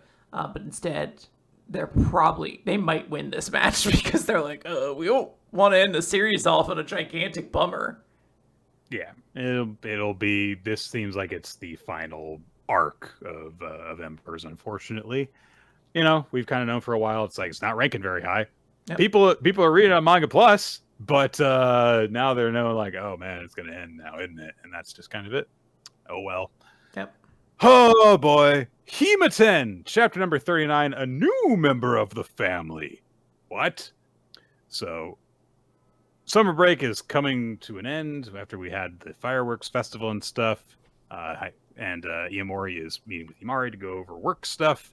She looks at him and says, like, hey, is there anything else? And he says, like, no, that's it.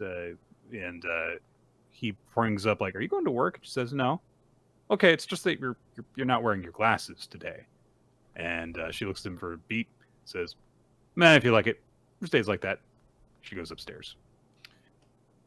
Honey, you look really cute with your glasses, too. It's okay. I like that in her mind, though. It's like an understated part of her character, but like she now realizing she has a crush on this guy wants to dress up more and wants to impress him, not realizing that like he liked you just fine when you were in your comfy sweater. Yeah, and your hair just tied like in a ponytail or whatever and all that. Yeah. But she now realizes she's in the awkward position of like, I just realized that I have a crush on this guy. How am I supposed to act when he comes over to clean from now on? He's working. I'm his employer. I need to act normal, which means that I can't talk to him alone. Like, she's like, I want to, like, get close to him, but that's not good because I'm hiring him. So, and also she's like, oh my God, this girl, she's like, the kinds of outfits that Iamori seems to like don't look good on me. Honoka doesn't even need to try. She's naturally cute, just the way Iamori would like. Sometimes guys like different types of ice cream, okay? It's also just like, girl, you're like the 16-year-old super beautiful CEO of like a massive company. Like, it's very amusing that she still has like the insecurity and she's like, but how can I compete with this girl who's naturally cute? Like, I just can't. Iamori loves strawberry shortcake, and I'm just a dumb old strawberry cheesecake. I'll never be able to impress him. No one will ever want to take a bite of me. Iamori is still cleaning, and it's like, this is gonna. I need to focus. I'm here for work and stuff. But and he thinks like, I've kind of like spent all summer break just thinking about Yoshino, and he thinks about the fact that Boruto told him, you're kind of the first person that got to know her after she moved here, and he looks towards the door to Himari's room and says, thanks to Kanai, I've realized that she's a really important friend.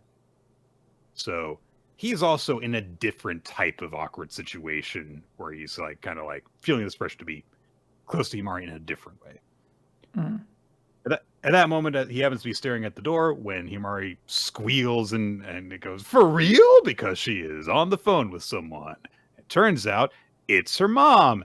And she's very happy to see her mom, who says that, one of her bike tours happened to bring her into the area. Himari gives her a big hug.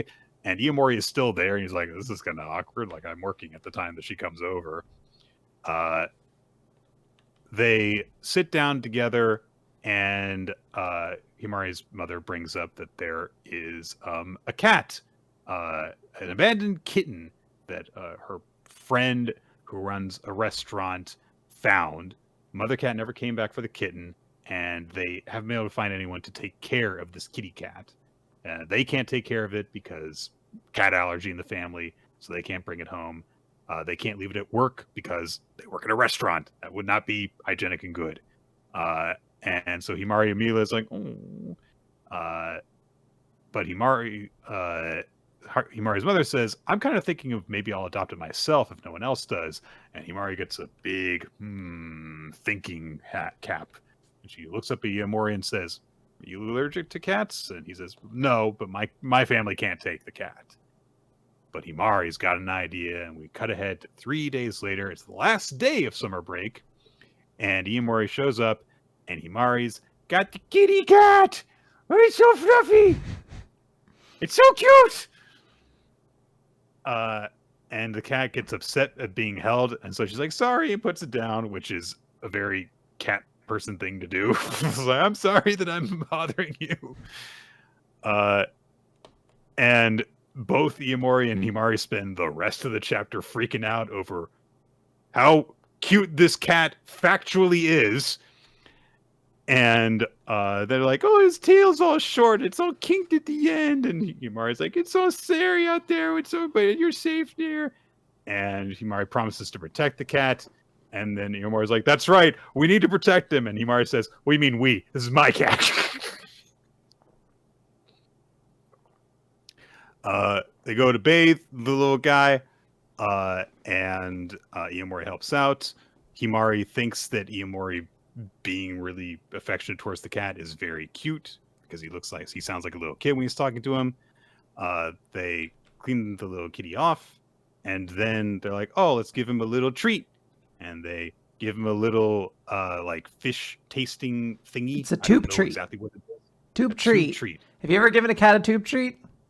I have not. They go fucking ballistic. I meant to have you give Professor Peanuts one while you're here, but they go nuts for these things. Like Professor Peanuts, I actively I can't let him know I have more than one. Right. So like I had to hide them. Go after all of them. They're all mine now. But like once the tube's done, I almost need to like distract him with something else. Otherwise, he will just try to eat the wrapper. Like he wants every drop out of it. And I'm like, but it's gone. I don't know how to tell you there was a finite amount of treat in that tube. Like a dog with a bone. It's like there's finite residue in there. I know there is.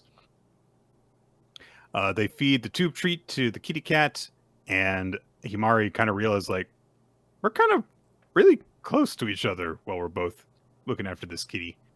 But eventually, it's been a long day for Mr. Kitty Cat, and they put him to bed, and he's got this big, massive cage, which is like realistically like 9 times the size you would need in order to just like kind of take care of the cat.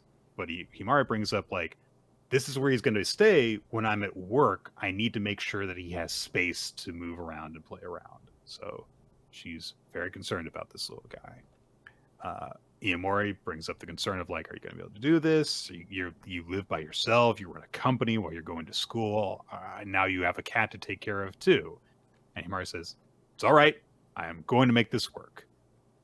And Himari's like, yeah, and I guess your mom said that she would take him if it didn't work out, so you do have a safety net. If things do not work out and you can't handle it. And Himari's like, I will never use that safety net, though, since you're going to be helping me, right? You're my house cleaner. And now my cat sitter. That just add on to the list of Iamori's many duties when it comes to Himari's life. Chef, cleaner, advisor in many situations. But he's like, yes, I mean, that taking care of pets is part of my job. Well, I want to do it. So, and also he says, like, it's also what friends do, right? And, oh no, he used the F word. And so Himari's like, Himari brings up it'd probably be nice to be a cat because they're cute. And Himari brings up, like, I mean, isn't making stuff cute your job? And Himari says, for girls, yes. Not in a way that appeals to boys. And Himari's like, you've got guy friend fans, though, that like your stuff, too. And then he brings up, besides, if you try to appeal to guys, that's not who you are. And Himari's like, what do you mean? And Himari says, you're already great. Aw. That's nice. And then Himari goes home at the end of the day. He gets a little message from Himari for posing with the kitty cat, saying he's got a name now. It's Maro, because he's got eyebrows that look like Maro eyebrows. And Himari looks at the two of them, and we get a little zoom in on the picture that's been taken of Maro directly next to Himari, and he just says, cute. Oh, who's he talking about, Quinn? Is he talking about the cat or the girl? I don't think he's talking about the cat, because that cat's kind of ugly. Oh, it's okay, though. Cats can be ugly and also be cute. They're allowed to be ugly. They're not allowed to have fucking human eyeballs, okay? This is unnerving me. I was like, I didn't really notice it. I was like, what a cute cat for most of the chapter. And then the last panels where it shows the two of them next to each other. And I was like, yeah, I can't. If I took a picture of Professor Peanuts and his eyes looked like mine, I would assume that he was cursed. I was like, oh no, I must have forgotten and buried him in the pet cemetery at some point. Cute cat being cute. This is a great chapter. That's all I have to say about it. It's a good chapter. I do like it, and the cat is cute, but the eyes unnerve me, and I don't bring attention to the fact that they have the same type of eyes. Yeah. But otherwise, good. Nick, we have a new series to talk about. However, we're running so low on time that I imagine that going through every individual moment would be a hassle. So instead, let's run through Nice Prison real quick. Which is Nice Prison. It would be a shame if someone farted on it. Chapter 1, the true culprit was my father. All right, so it's a prison where there are model prisoners and super model prisoners. The hero of the series is a super model prisoner. The female lead is a guard at the prison whose dad was a good prison guard. Cool. And oh man, all these prisoners at this school, Quinn, they're weirdos. They're not behaving and doing hard labor. They're just goofing around. They're telling stories in bed. How heinous. And then, why aren't these guys like behaving? They could be making profit for the people. They could be used as free labor. Oh, come on. Why aren't they letting themselves be exploited? Look at those two. Recreating the Spider-Man kiss in perhaps the fastest moment of guy-on-guy affection that I think we've ever seen in Shonen Jump. It's astonishing because it should be like a very proud moment, but I don't think the series just wanted to do an upside-down kiss. Yeah. So Horo Mitsuboshi is the name of the supermodel prisoner. He's got a giant ball and chain, but it can shrink according to his will with freaking AI. I don't know. And so, well, man, what he does is he makes sure that all the rampaging prisoners are kept at bay. Oh, man. And you see, he really, really wants to be a good prison guard for some reason. The prison is his home. So he made sure to come here by, quote, ding-dong ditching my own place and got arrested for it somehow so that he could protect this place after, and he grew up here because he was born in the prison, and he makes sure all the guys stay in labor camps and shit. Also, they help out the local middle school. There's a kid here to take a picture for some reason. But oh man, there's a clown guy who wants people to tell him who their crushes are and stuff. He eats a baton when the girl guard tries to use it. And then gets run over by Mitsuboshi. And then we get the only joke that approached being funny, which was that Mitsuboshi uses a lemon and sprays it in the guy's eyes. And he goes, "Ah, my eyes!" And then he uses what is, like some sort of solar flare thing. And he goes, "Ah, my eyes!" And then he pulls out a lime and sprays that in the eyes. "Ah, my eyes!" See, it's the rule of three that makes it funny. There's at least a joke structure here that makes sense. Anyway, then he throws his ball and chain at the guy, and also it's a Pokeball because it captures the guy for some reason. Would have been funny, except then the girl goes, "What is this, Pokemon?" So, yeah, that all happens and stuff, and yeah. So then there's also a penny candy shop that was in the prison the whole time that he remembered, and knocks the wall down and reveals it. Turns out that in addition to there being super mild prisoner, there's a super death row prisoner who's really, really bad. And anyway, he's got to make sure that guy is stopped. That's the plot. Anyway, this is a gag series. It's a gag series with a subject matter that is not funny. I understand that there is a cultural difference between Japan and America because, look, the incarceration rate... Not that much. Not that much. The incarceration rate in America is literally 20 times that of what is in Japan. As in, per 1,000 people, there's 6 people in America that are in prison, and it's half a person in Japan instead. Even so, this is a very weird series about, a class of people that historically have been, mistreated for minor crimes. And it's a joke. It's all a joke about how they all need to behave. And there's this guy to keep them in line. But on top of that, the jokes aren't funny to me. So can we not read any more of this? Can we just abandon this at chapter 1, Quinn? Whoa. I try to bring up that we just skip over Boruto, and you're like, no, there are rules to this system. We can't just do whatever. And now you're trying to go back on the 3-chapter rule? Yes. We'll see. Look, I will say this. This chapter sucks. This is an awful start to a new series. One, it's the same fucking way every Jump comedy series feels like it starts, where it's here's something a little bit wacky, but don't worry, there's a straight man character who will tell you what the joke is after it's done in case you didn't get it. And we're going to put a little bit of an emotional thing in there, but the main character is also super cool and could just beat anybody, but they do it in a silly way. And I'm yes, I've seen this. I've seen what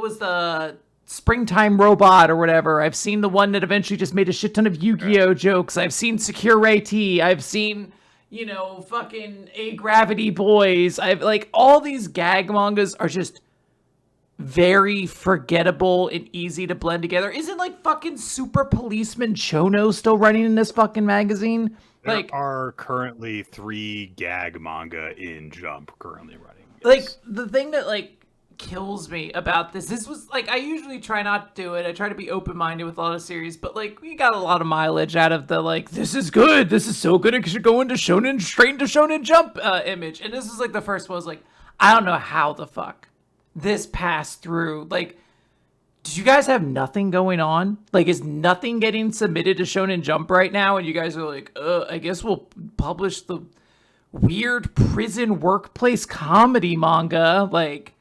It's just strange. Yeah, obviously, if you listen to this podcast, you know a lot of our opinions on a lot of things. And yeah, prisons are generally extremely gross and violent and awful and terrible human rights violations. It's very difficult for us to find the amusement. But even if this was a fucking carnival or some shit where I didn't have an issue, it's just not funny. It's the same shit that every one of these series does. There's nothing notable about it besides the fact it's set in a prison, and it's dumb. Like, our lead character, or I guess our female lead, rather, is like, I want to be the world's best prison guard. And you're like, no one does that. I can almost promise you on every single what I want to be when I grow up. I want to be Big Boss Man. Yeah, no one's like, I want, like, I could maybe see someone wanting to be Big Boss Man, actually. But I've never... Honestly, Big Boss Man was kind of a badass, yes. I cannot imagine anybody just being like, I want to be a prison guard. That seems so cool. It's just dumb. Nothing's good. You could replace this girl with just like the fucking text box that shows up in Sidcraft to explain what a joke is. You know, like, just a very unnecessary, stupid series that we'll see if it gets better. I'll give next chapter a shot. In the meantime, though. Put it this way, there is a reason why you can't think of any famous examples of media where the protagonist is a prison guard. There you go. Sidcraft! Love is a mystery! Depends, I guess, on your... No. I was going to say, Oz has prison guards you follow, but I don't really know if there's, like... I think the main character was still a prisoner. Yeah. Yeah. All right. Sidcraft, Love is a Mystery, Case 21, a desperate cat, and a new target. It's going to feel like I'm blazing through this chapter, but it's the only chapter this week of Sidcraft in like the past month that's been kind of good. A murder has taken place, and Detective Souffle has shown up. She's in her cute outfit. I think that's great that she should be able to wear it at any point in time. You know, when she's off work or whatever, or she's going about. I don't know if she should be wearing it to a crime scene. She knew what was going to happen. Yeah. We find out later. Maybe it would have been good to break out the trench coat, but no, I guess that she's just like had a permanent design change, and Taishi Susui's like, no, she's got to be cute. I was like, you know what? If I were you, I would still put a spare pair of trousers in my bag or something like that, in case you need to go chase a criminal down like you have to do. Anyway, there's been a murder, and Elio has been killed, and we see Sidcraft and Lulu, aka the Phantom Thief, on top of tower, and Sidcraft's like, I won't forgive you! How dare you do that to Elio? And she's like, how did it turn out like this? It turns out the children from the orphanage were all kidnapped, and she discovered this when she went to go, bring over Sapai. I think also the adults as well, because no one's there. But this is like very unnerving, because like this series... We forgot, I guess, or I forgot, that this used to be a series about, like, murders and stuff like that. It's been, like, such, like, harem bullshit for a while that this actually took me off guard. But Lulu writes a letter to Sidcraft that's very clearly coded. They figure out the code. However, in the meantime, Lulu gets Elio off into, like, a dead-end corner and looks like she's about to stab her in the back. And she's like, I will do anything for those kids, no matter what it takes. But I also have come to care about you all so much, so I'm sorry. If I look like I've been killed in self-defense, then the person who kidnapped those children will lose their reason to keep them hostage. But Sidcraft, somehow in a way I don't fully understand the physics of, stops the blade that she was plunging into her chest from the front, from behind her. Look, all you need to do to stop someone's leverage from, jerking inward is reach around behind their shoulders with one hand, and then you'll stop it. You'll have more strength than them. Mm-hmm. And that's how it works. He says, even if you give up your life, there's no reason to assume that the kidnappers will still give the children back. And he figured out her note, which says, save the kids. And he's like, or Lulu's like, oh, thank goodness you figured this out. He's like, this is zero Craft's work, isn't it? Because I have no other antagonists. Yeah, pretty much. And she's like, no, I'm your nemesis. You have no duty. I have to save the kids. And Sidcraft says, no, I'll save the kids and you, Phantom Thief, Miss Cat. I have ties to that orphanage, and I can't forgive them for going after my assistant, so... That's fine. And Souffle's like, yeah, whatever. Who gives a shit? I'm barely a character in this chapter. So they have a plan. Sid starts cutting his arm. I don't know why he's doing this. He just cut his hand, which is like, isn't that one of notably the places you bleed the most is from your palm? Yes. So I don't know why he needed to cut himself again. Maybe he forgot he was bleeding. But There's a moment where he asks Elio for a favor, and Elio's response is, "I'll do anything in my power." And we get a very weird moment where Elio doesn't think this quietly to herself. She loudly exclaims, "I mean, eek! I can't believe I'd say I'd do anything. How embarrassing!" And we're like, what the fuck is going on? What are you doing, Elio? This is a serious moment where you're talking about the lives of several kids and you're going to have to fake a death. Stop being weird. You never act this way. What the fuck? It is very, very strange. They set up a fake murder so that, Elio's body is brought into a carriage by Souffle, who's like, "We don't need to investigate this body at all. Put it into the carriage. Let's get going." Two people are like, "Elio's killed. Confirmed. Let's tell Master. And the rest is up to you." And we see the conversation from before. If you were curious how that conversation made sense in context, it doesn't. It doesn't make context. No, it doesn't. I think Sid is supposed to be fake, real angry that Lulu also added her blood to Elio to make it more convincing. It needed to be a lot of blood. But I don't know if this is theater for the guys who are down there, or it's just like a weird interaction they're having. It doesn't matter. They both bled on Elio, and now, together, they can go save the rest of the kids and chase after the guys who are going to go tell Zero Craft what's up. Yeah, this is an awkward chapter for me because I was very much intrigued by the first half of it. It was nice to see, serious stakes be established and see, oh, wow, yeah, there's a moment where, Lulu has to, confront these friendships that she's been forging with the other cast members, but the most important thing in her life is in danger, and so she has to take action, and the thing that she comes to is like, okay, well, I'll give my own life then. But then it makes sense when there's an intervention and stuff. I'm upset, however, that we get all that essentially wrapped up in a bow almost right away. Obviously, the children are still in danger, but the entire conflict of what am I going to do if I've been instructed to kill Elio and stuff, it feels like it really gets rushed by in order for us to get to this point. I feel like there could have been a much more dramatic, satisfying thing if we had had a chapter end on the moment of Sid interfering after Lulu had agonized over what she was going to do for a little bit more of the chapter and then proceed on. Feels like we're kind of rushing in order to get to this point. And if it's because Sid Craft is seemingly not doing so well, then it kind of makes sense if we are kind of putting the pedal to the metal in order to get through some certain beats really quickly. It is worth noting, unless there is a big batch next time, there are things that are going to rank below this. As we mentioned, That's Embers true. earlier, and I don't think Star of Beethoven is doing particularly well.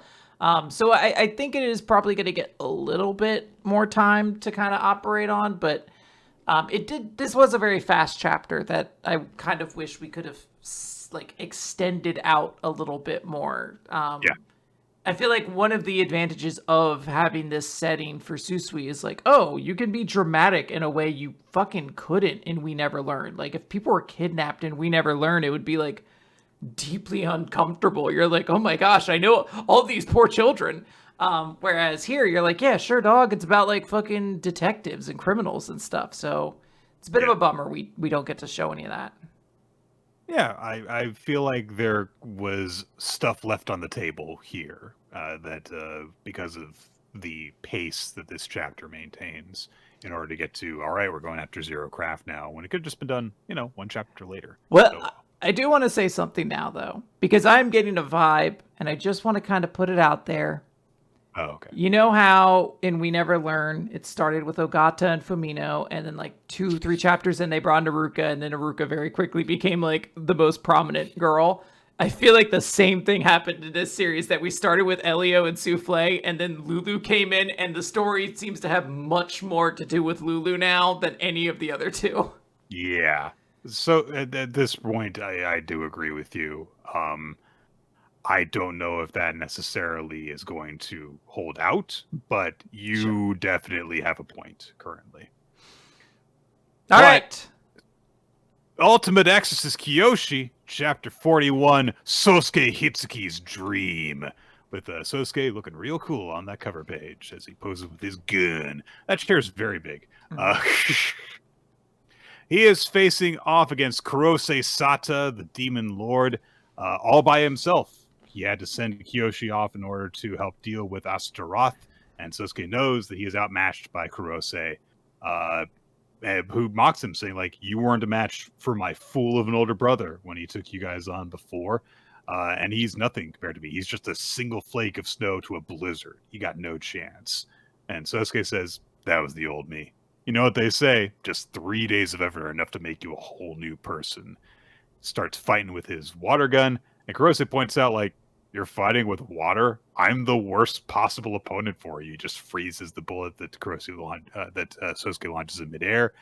And he starts to go on a big speech, but as he's doing so, the bullets that Sosuke is firing smack into each other and push them forward. And he realizes, and Kurose has to block them with his hand, and he realizes he just lined his shots up so that he could force them through the freezing air around me.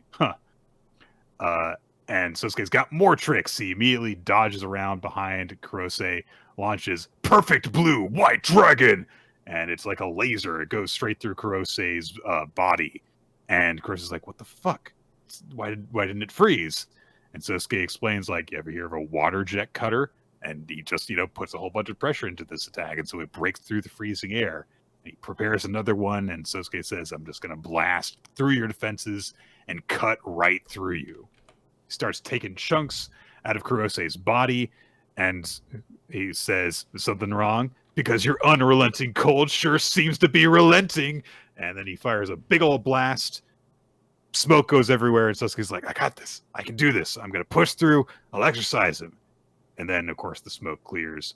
Kurose is regenerated using ice. He's patched the holes up with ice. And so Sosuke's like, fine, I'll just keep shooting you till you drop. And Kurose says, how about we make this a quick draw? Points his finger, a bunch of icicles appear in the air. Really big icicles, like the size of a leg. Just fires them straight at Sosuke, who doesn't have time to dodge. One of them seems to pierce through his stomach. He keeps on attacking, but Kurose dodges this time, and he mocks Sosuke, saying, like, looks like your bullets are slowing down. Just launches a wave of ice at Sosuke, knocks him on his ass. And then Sosuke is frozen to the ground. He can't move his feet. Kurose mocks him, saying, what, not gonna run? Punches him right in the face. And he's like, all right, that didn't last long, but I did enjoy myself a little bit. That said, I guess I should avenge my brother. Goes up to Kurose, grabs him by the neck, and just starts to freeze him with his icy grip. But he promises, don't worry, I'll be sending Kiyoshi Hirai to join you in the afterlife.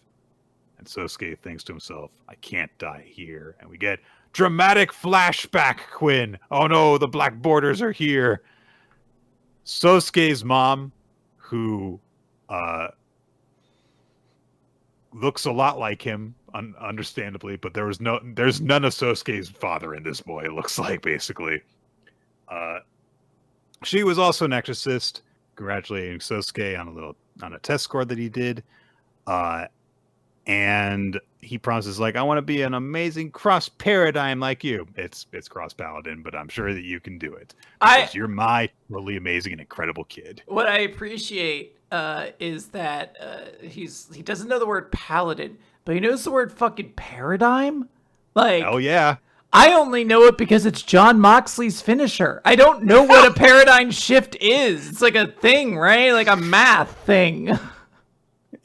No, a paradigm is I don't know how to put it into words, but it's like a state of being. Exactly, basically. right? Like, it's like not a fucking like simple concept. I'm like, this kid hasn't fucking played World of Warcraft to know what a paladin is, but he fucking knows a paradigm.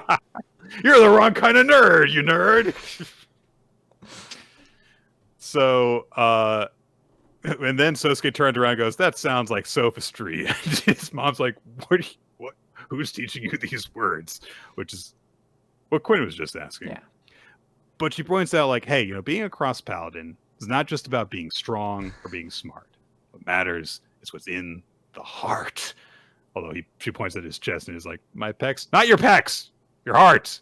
A cross paladin never loses heart. You need courage, just like your amazing mom. And she does a cool pose. Wink. And Sosuke is like, you're so cool, but I'm not sure I can do it. But she says, well, in that case, let me give you a secret skill made especially for you. And she points her finger up.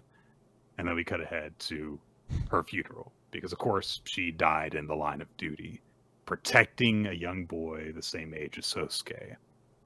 And this was, like, very shortly afterward, too. Because, like, they were celebrating her being a cross-paladin in this first conversation, where you learned in the funeral she had just become a cross-paladin. Sosuke promises that he's going to become a cross-paladin just like her, and is going to protect the people that she can't protect anymore. And someone at the funeral pats him on the head and says, I'm sure you will. And points up and says, look at all those giant raindrops. They're just like your mom's exorcism techniques. I'm sure she's cheering you on from heaven right now. Aw, it's raining. It's his dad, right? I guess. Because it's a figure, and he says, Dad, I'm going to save people. And I assume we're just not supposed to know what his dad looks like now. Because the series is actually going to survive, so it has to, like, plan out things now. We can draw things out! This is great! I can tease things now! This doesn't have to be the end. I can plant seeds that will come to fruition! Anyway, this is Sora. She was in love with your brother, Tsubasa.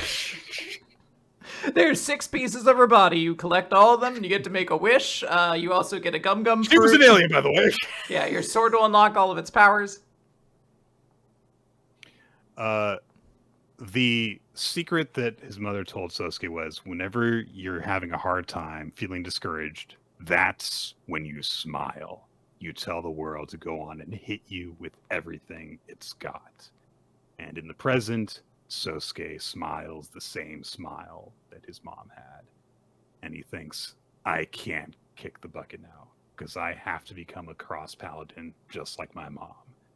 And he says to Kurose Sata, hey, this cold of yours, it can't chill the fire in my heart. And he points finger guns at his own head, and a massive gush of water descends from the heavens, immersing them both. And Kurose realizes as he, jets away, don't tell me, he melted the ice by shooting himself with boiling water? And the ice is thawed. Sosuke looks very good for a guy who's just had a bunch of boiling water dumped. Well, it was so cold that it just made, like, steam. It didn't, like, singe his whole body, That'd be horrifying if he was covered in, like, 4th-degree burns and boils and shit like that. He says, yeah, it was a gamble, but it paid off. If I can fire my water at super high speeds, why wouldn't I be able to vibrate the water molecules to heat it up too? Hell yeah! Physics! Why not? Kurose Sata is amused by this and says, what's your name? And Sosuke replies, sorry, my name isn't something I'd willingly tell a demon. This was a cool chapter. Really liked Sosuke's power-up and his dramatic backstory and stuff. Sosuke is extremely cool in this chapter, and this is like a really good fight so far. I'm super excited for its conclusion. Yeah!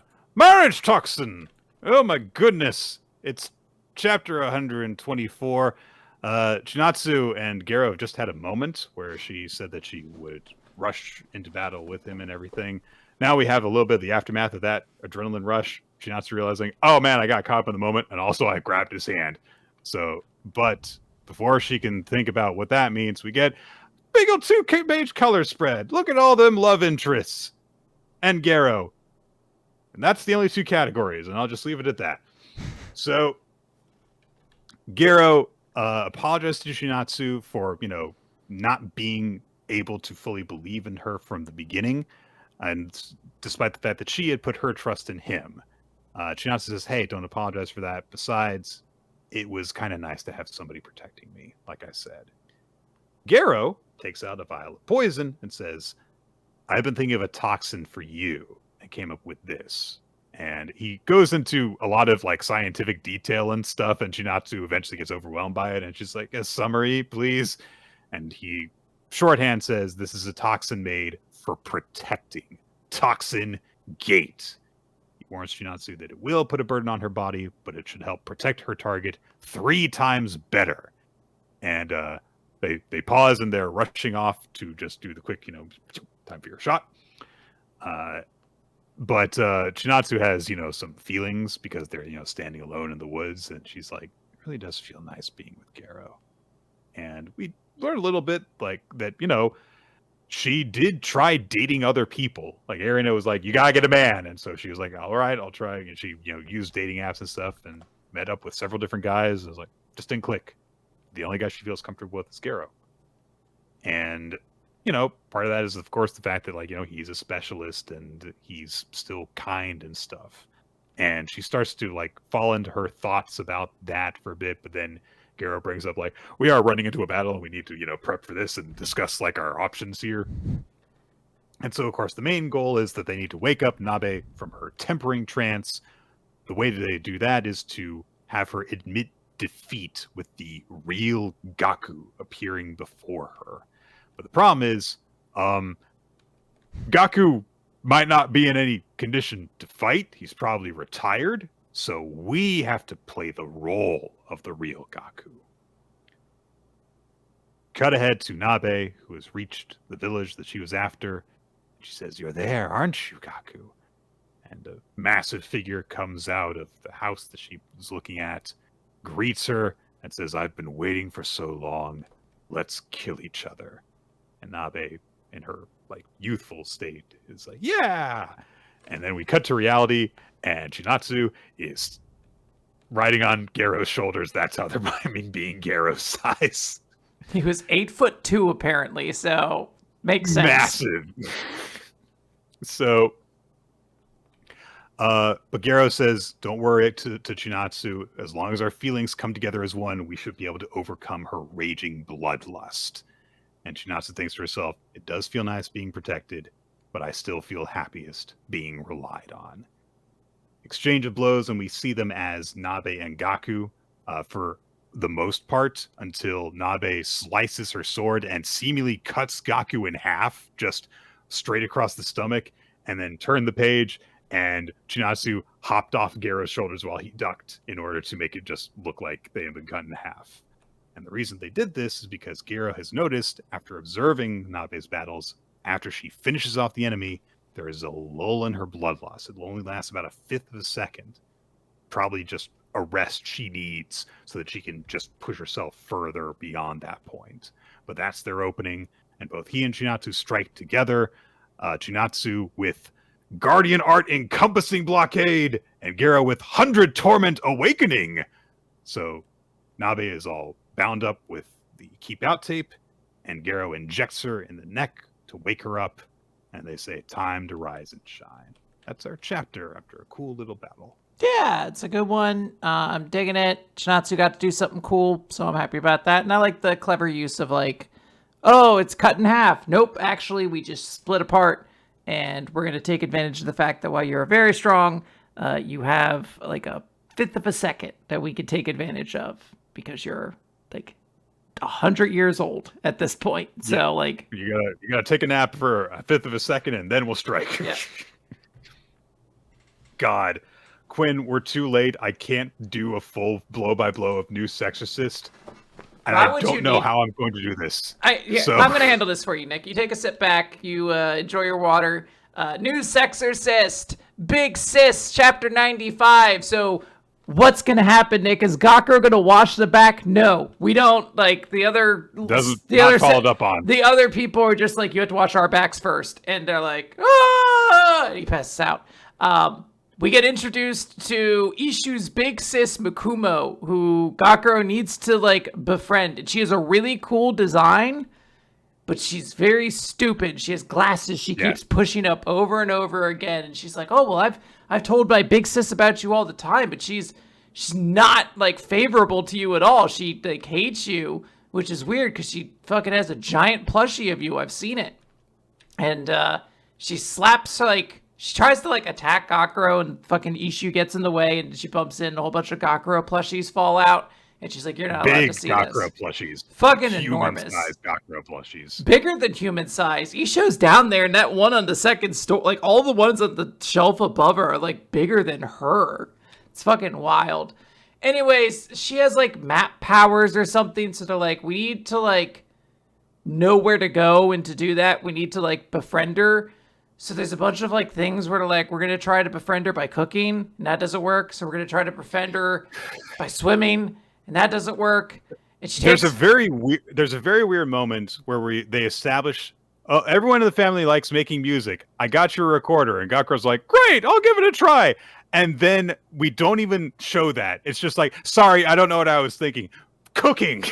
This honestly, this feels like a series that's being drawn panel by panel. Like they finish the next, and they're like, "What was it? What was I supposed to do? Yeah, fuck, I forgot about the music thing." Anyway, she takes off her fucking glasses to go into the sauna, but then she puts them back on, and that's the clue, Nick. That's the clue to this chapter. They go in the sauna. There's a whole competitive sauna thing. It's stupid, but like, I guess some people probably like the Gakuro just like really goes for it or whatever. Anyways, new cool design girl tries to like outlast fucking Gakuro in the sauna, and she fails, and Gakuro grabs her, but her glasses have fallen. Like he pulls her glasses off, and she's like, oh no, I had glasses that blur out that blur out faces. And you're like, what? Why? This just doesn't seem like this makes sense, to be honest. And oh my gosh, sorry to everybody who's listening to this podcast, I muted that. Anyways, she's just like, now I love you. And then the chapter ends just very spontaneously with Gakuro being like, I found you! Here's what I say! Yeah, and you're like, oh cool, I guess that was just it. Like, I guess that was... They were like, well, how do we explain how Gakuro finds Raisei? Like, well, he befriends this old woman. Well, he's befriended her. What should he do now? I read this chapter, and my reaction was, are we sure New Exorcist isn't getting canceled? Because this was such a weird read. We jump between, like, 3 different chapters, it feels like, in this one. It's very strange. It doesn't start the way the rest of the chapter runs. It doesn't run the way the chapter ends. I could not tell you how we were supposed to get from point A at the beginning of the series to point C at the end, mostly because they ran through point J. It was weird. Nick, remember how 2 fucking different times in this series we have teased that Gakuro is supposed to go to a fucking festival and announce which girl he is interested in. And now he's getting married to one who wasn't there, and they're not going to the festival. I'm like, this fucking festival is never happening. I do not know if this is just them setting up for a long end game where they're just like, look, this is our fake Gakuro town arc. We need you to know all the little fucking people who are going to show up and like involve themselves. But also this isn't a series where like characters really fight that often. So I'm just like, I don't know what we're doing. I don't know why we're introducing characters. I don't know what's happening, but it sure is happening, Nick. Yep. All right. Akane-banashi, store 155. Huff. Oh man, it's Karashi's time to get a little bit of focus. We get a thing that shows that he is a tall boy. He's 6'3", and we kind of establish what he's been up to a bit. So there's we established what kind of like he was thinking about leading up to Asagawa's promotion, and he's talking with Chocho at this time, and Chocho says, have you figured out why old man Enso sent you to learn from me? And he says, I can tell why, because I know what your fatal flaw is. You have never once truly put everything on the line. We stop from there, reveal that there is a big comedy festival, the Z1 Grand Prix, happening. There is a guy who turns out to be very arrogant about his comedy, who's doing some sort of like nightcap magician act. I don't know. It's very weird. So it's a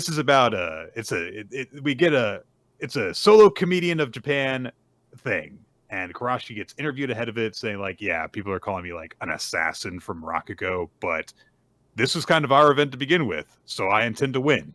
And he just is like, all right, that'll, like, nice trash talking for the media, okay. But then he passes by the locker room, and people are like, oh man, that stupid Rakugoka guy, he sucks. He just wants to get his 15 minutes of fame while we're here fighting for our lives.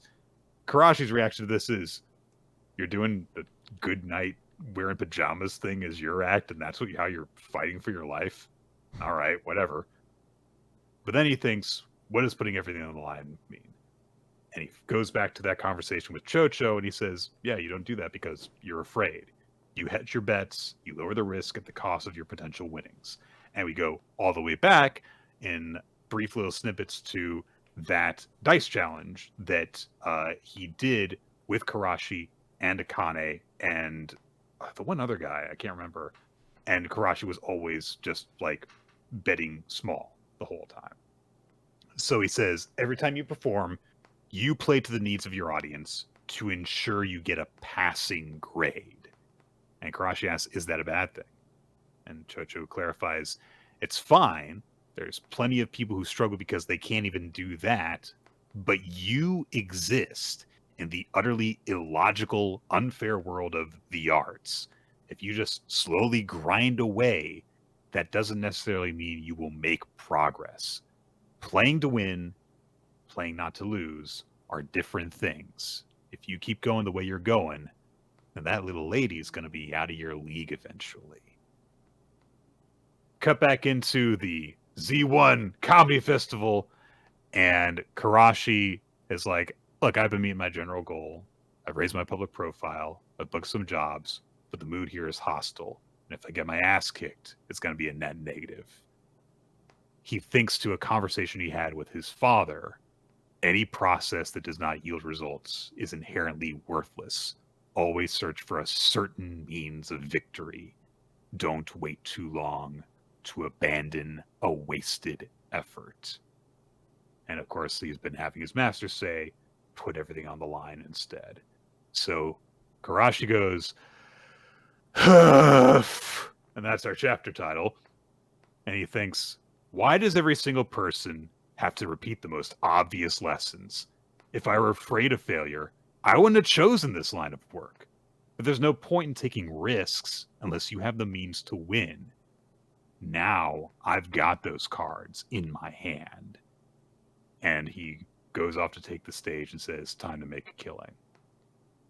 We are told that he did not win the Z1 of the Grand Prix, but he's the first Rakugoka to reach the final round, and he finished as runner-up. And his act got people talking. They wondered, is this really Rakugo? And we see a bunch of people cracking up at it. Gakuman is there as well.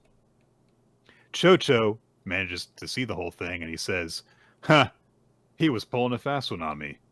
You put up one hell of a fight. Karashi is like, yeah, all right. I'm on the phone with Hikaru now, so that's what I've been up to leading up to this conversation. So, he says, whether I want to pull back or lean harder into it, the vice chairman of the Federation's assessment will be invaluable. That is what I'm after. But obviously, I'm in it to win it. And so the stage is set. Akane heads in for the Zuiun prize. And of course, not only is Hikaru entering, but so is Karashi. It's a rematch of the Karaku Cup. Hey, that's it. Should be good. I like this chapter. Karashi is a good character, and I like the sort of I don't want to say philosophy, but the thought process he's going through and everything he gets with Chocho that did get followed up on finally. I think it was Glock in our Discord brought up like, hey, I don't think they ever said what advice Karashi was supposed to get from Chocho back when that happened. So cool that we got that followed up on, and I'm into Karashi. I'm into him. He's a cool character. I want to see more of him. So good stuff. And every triple threat kind of has to have the character you don't care about in it. Where you're just like, ugh, I hope Jeff Hardy doesn't win this or whatever. I was like, all right. Are you saying Karashi is there to take the pinfall? Oh, no, I didn't mean him, Nick. Oh, sorry. Are you saying Hikaru's there to take the pinfall? Who? When I see her, I just see a big, annoying, question mark that just has I don't know. Just I see anger pass by my screen anytime she passes by. I'm trying to think of famous triple threats without bringing up Chris Benoit. So, No, Nick, it's really easy. There was a time that I think Kenny Omega fought Pac and Orange Cassidy. That was a pretty good match. So you were there and you were like, oh man, Pac and Kenny Omega. And everyone's like, but Orange Cassidy. And you were like, whatever. Look, Squirrel Dude's like the famously disliked Jeff Hardy. The famously disliked by Quinn Jeff Hardy. Quinn. I fucking hate the Hardy Boys, all right? Oh, I've got it. Wait, I've got it. Shit, I just unplugged my bit. I've got my head. Randy Orton, Kurt Angle, and Rey Mysterio. There you go, Quinn. Okay. Every match needs a Rey Mysterio, and I'm glad... There you go. I'm glad Hikaru can be there to pass the belt on to somebody else. All right, One Piece, Nick, chapter 1146, Motion in Stillness. The opening cover page is Ulti thanking Yamato and saying, I owe you, I'll be your follower for life. So... leaping into his arms too. Yeah, Yamato. I will follow you. Yamato might be building up his own little Straw Hat Grand Alliance fleet at this point. Or his Akazaya 9. That is true. That is true. All right, so we open the chapter. Gunko has shown up on the ship with a couple of the Straw Hats and Colin, and they're like, "Hey, who the fuck are you?" And this must be one of the human intruders that the castle guards couldn't figure out. You're the one who's kidnapping the children. And Gunko just responds, you dare call me human? We are gods. And I do like Usopp is like, you sound like a Neru. We're the celestial dragons. Colin just screams like, hey, those are my friends though. Give them back. And she's like, hold your tongue, boy. We prefer a simpler method, but at your size, our options are limited. We cut over, we see Frankie took down one of the figures. Only notable, I guess, to showcase that happened. Gunko says, so they'll just have to walk and we'll take them to the Holy Land. And they're like, wait, why are you taking them to the Holy Land? Are you a celestial dragon? But Brooke's like, nah, I think it's probably something even bigger than that. This is, I think, the Holy Knights. Gunko fires out one of her arrows that comes up to Usopp, and he's like, holy shit, what's this arrow doing? So Nami's like, you'll do no such thing. Summon Zeus. Send Zeus into turn Zeus into a tornado or a shark thundercloud. A thunder shark! Which is extremely cool, but Gunko just creates a little arrow that's like, whoop, whoop. And it chases after Nami. She is running, and it looks like it strikes her. We get this like big silhouette, but actually Brooke took that attack instead. So don't worry about that. While that's going on, though, Gunko explains. She says, look, one day the world as we know it will cease to exist, or so we thought, but a small number of you humans realized it and warned the world of the danger. And Usopp blows her up, and she just literally reconstitutes herself, and she continues her story. And now, what was going to be stoppable is now unstoppable. No one can stop what is about to happen. The countdown has begun. A vast war will ensue and drag the entire world into it. And which side the giants pledge their allegiance to will have a profound effect on the outcome of the war. And so we're kidnapping their children in order to force them to work for us. Pretty much. We also see a scene of Luffy and Loki full bellies. They've eaten so much food, which for Loki to have gotten that big, they must have really eaten a lot of food. They're like, hey, the whole world at war, that would never happen. And they're like, look, who gives a shit? The lives of a few children might as well be trash to me. I do not understand the concept of hostages. Colin bravely is like, I'll fight you. And then immediately gets like strangled by one of the arrows and starts getting pulled off. And essentially a series of attacks happen. Gunko uses her power to basically make the Straw Hats either hit each other or get guaranteed hit by her attacks. And everyone gets knocked off the boat. Everyone is flying off except for Colin, who is being carried off the boat. Yeah, she does some wrestling too. She fucking V-triggers Usopp in his face. Poor man. Cut over to, what is his name? Killing him? Yes. Yes. I always want to think it's less dramatic than that, and then every time I'm like, no, it is that cool. It's killing him. I don't know what he does to Principal Walrus. I think he like judo tosses him into a table or something like that. But he knocks him out, uses his sleeping power on Anya, and basically is communicating with Summers, saying like, okay, now we should be able to like talk through our transponder stales. But Summers responds, hey, just give me a minute, killing him. He's almost down.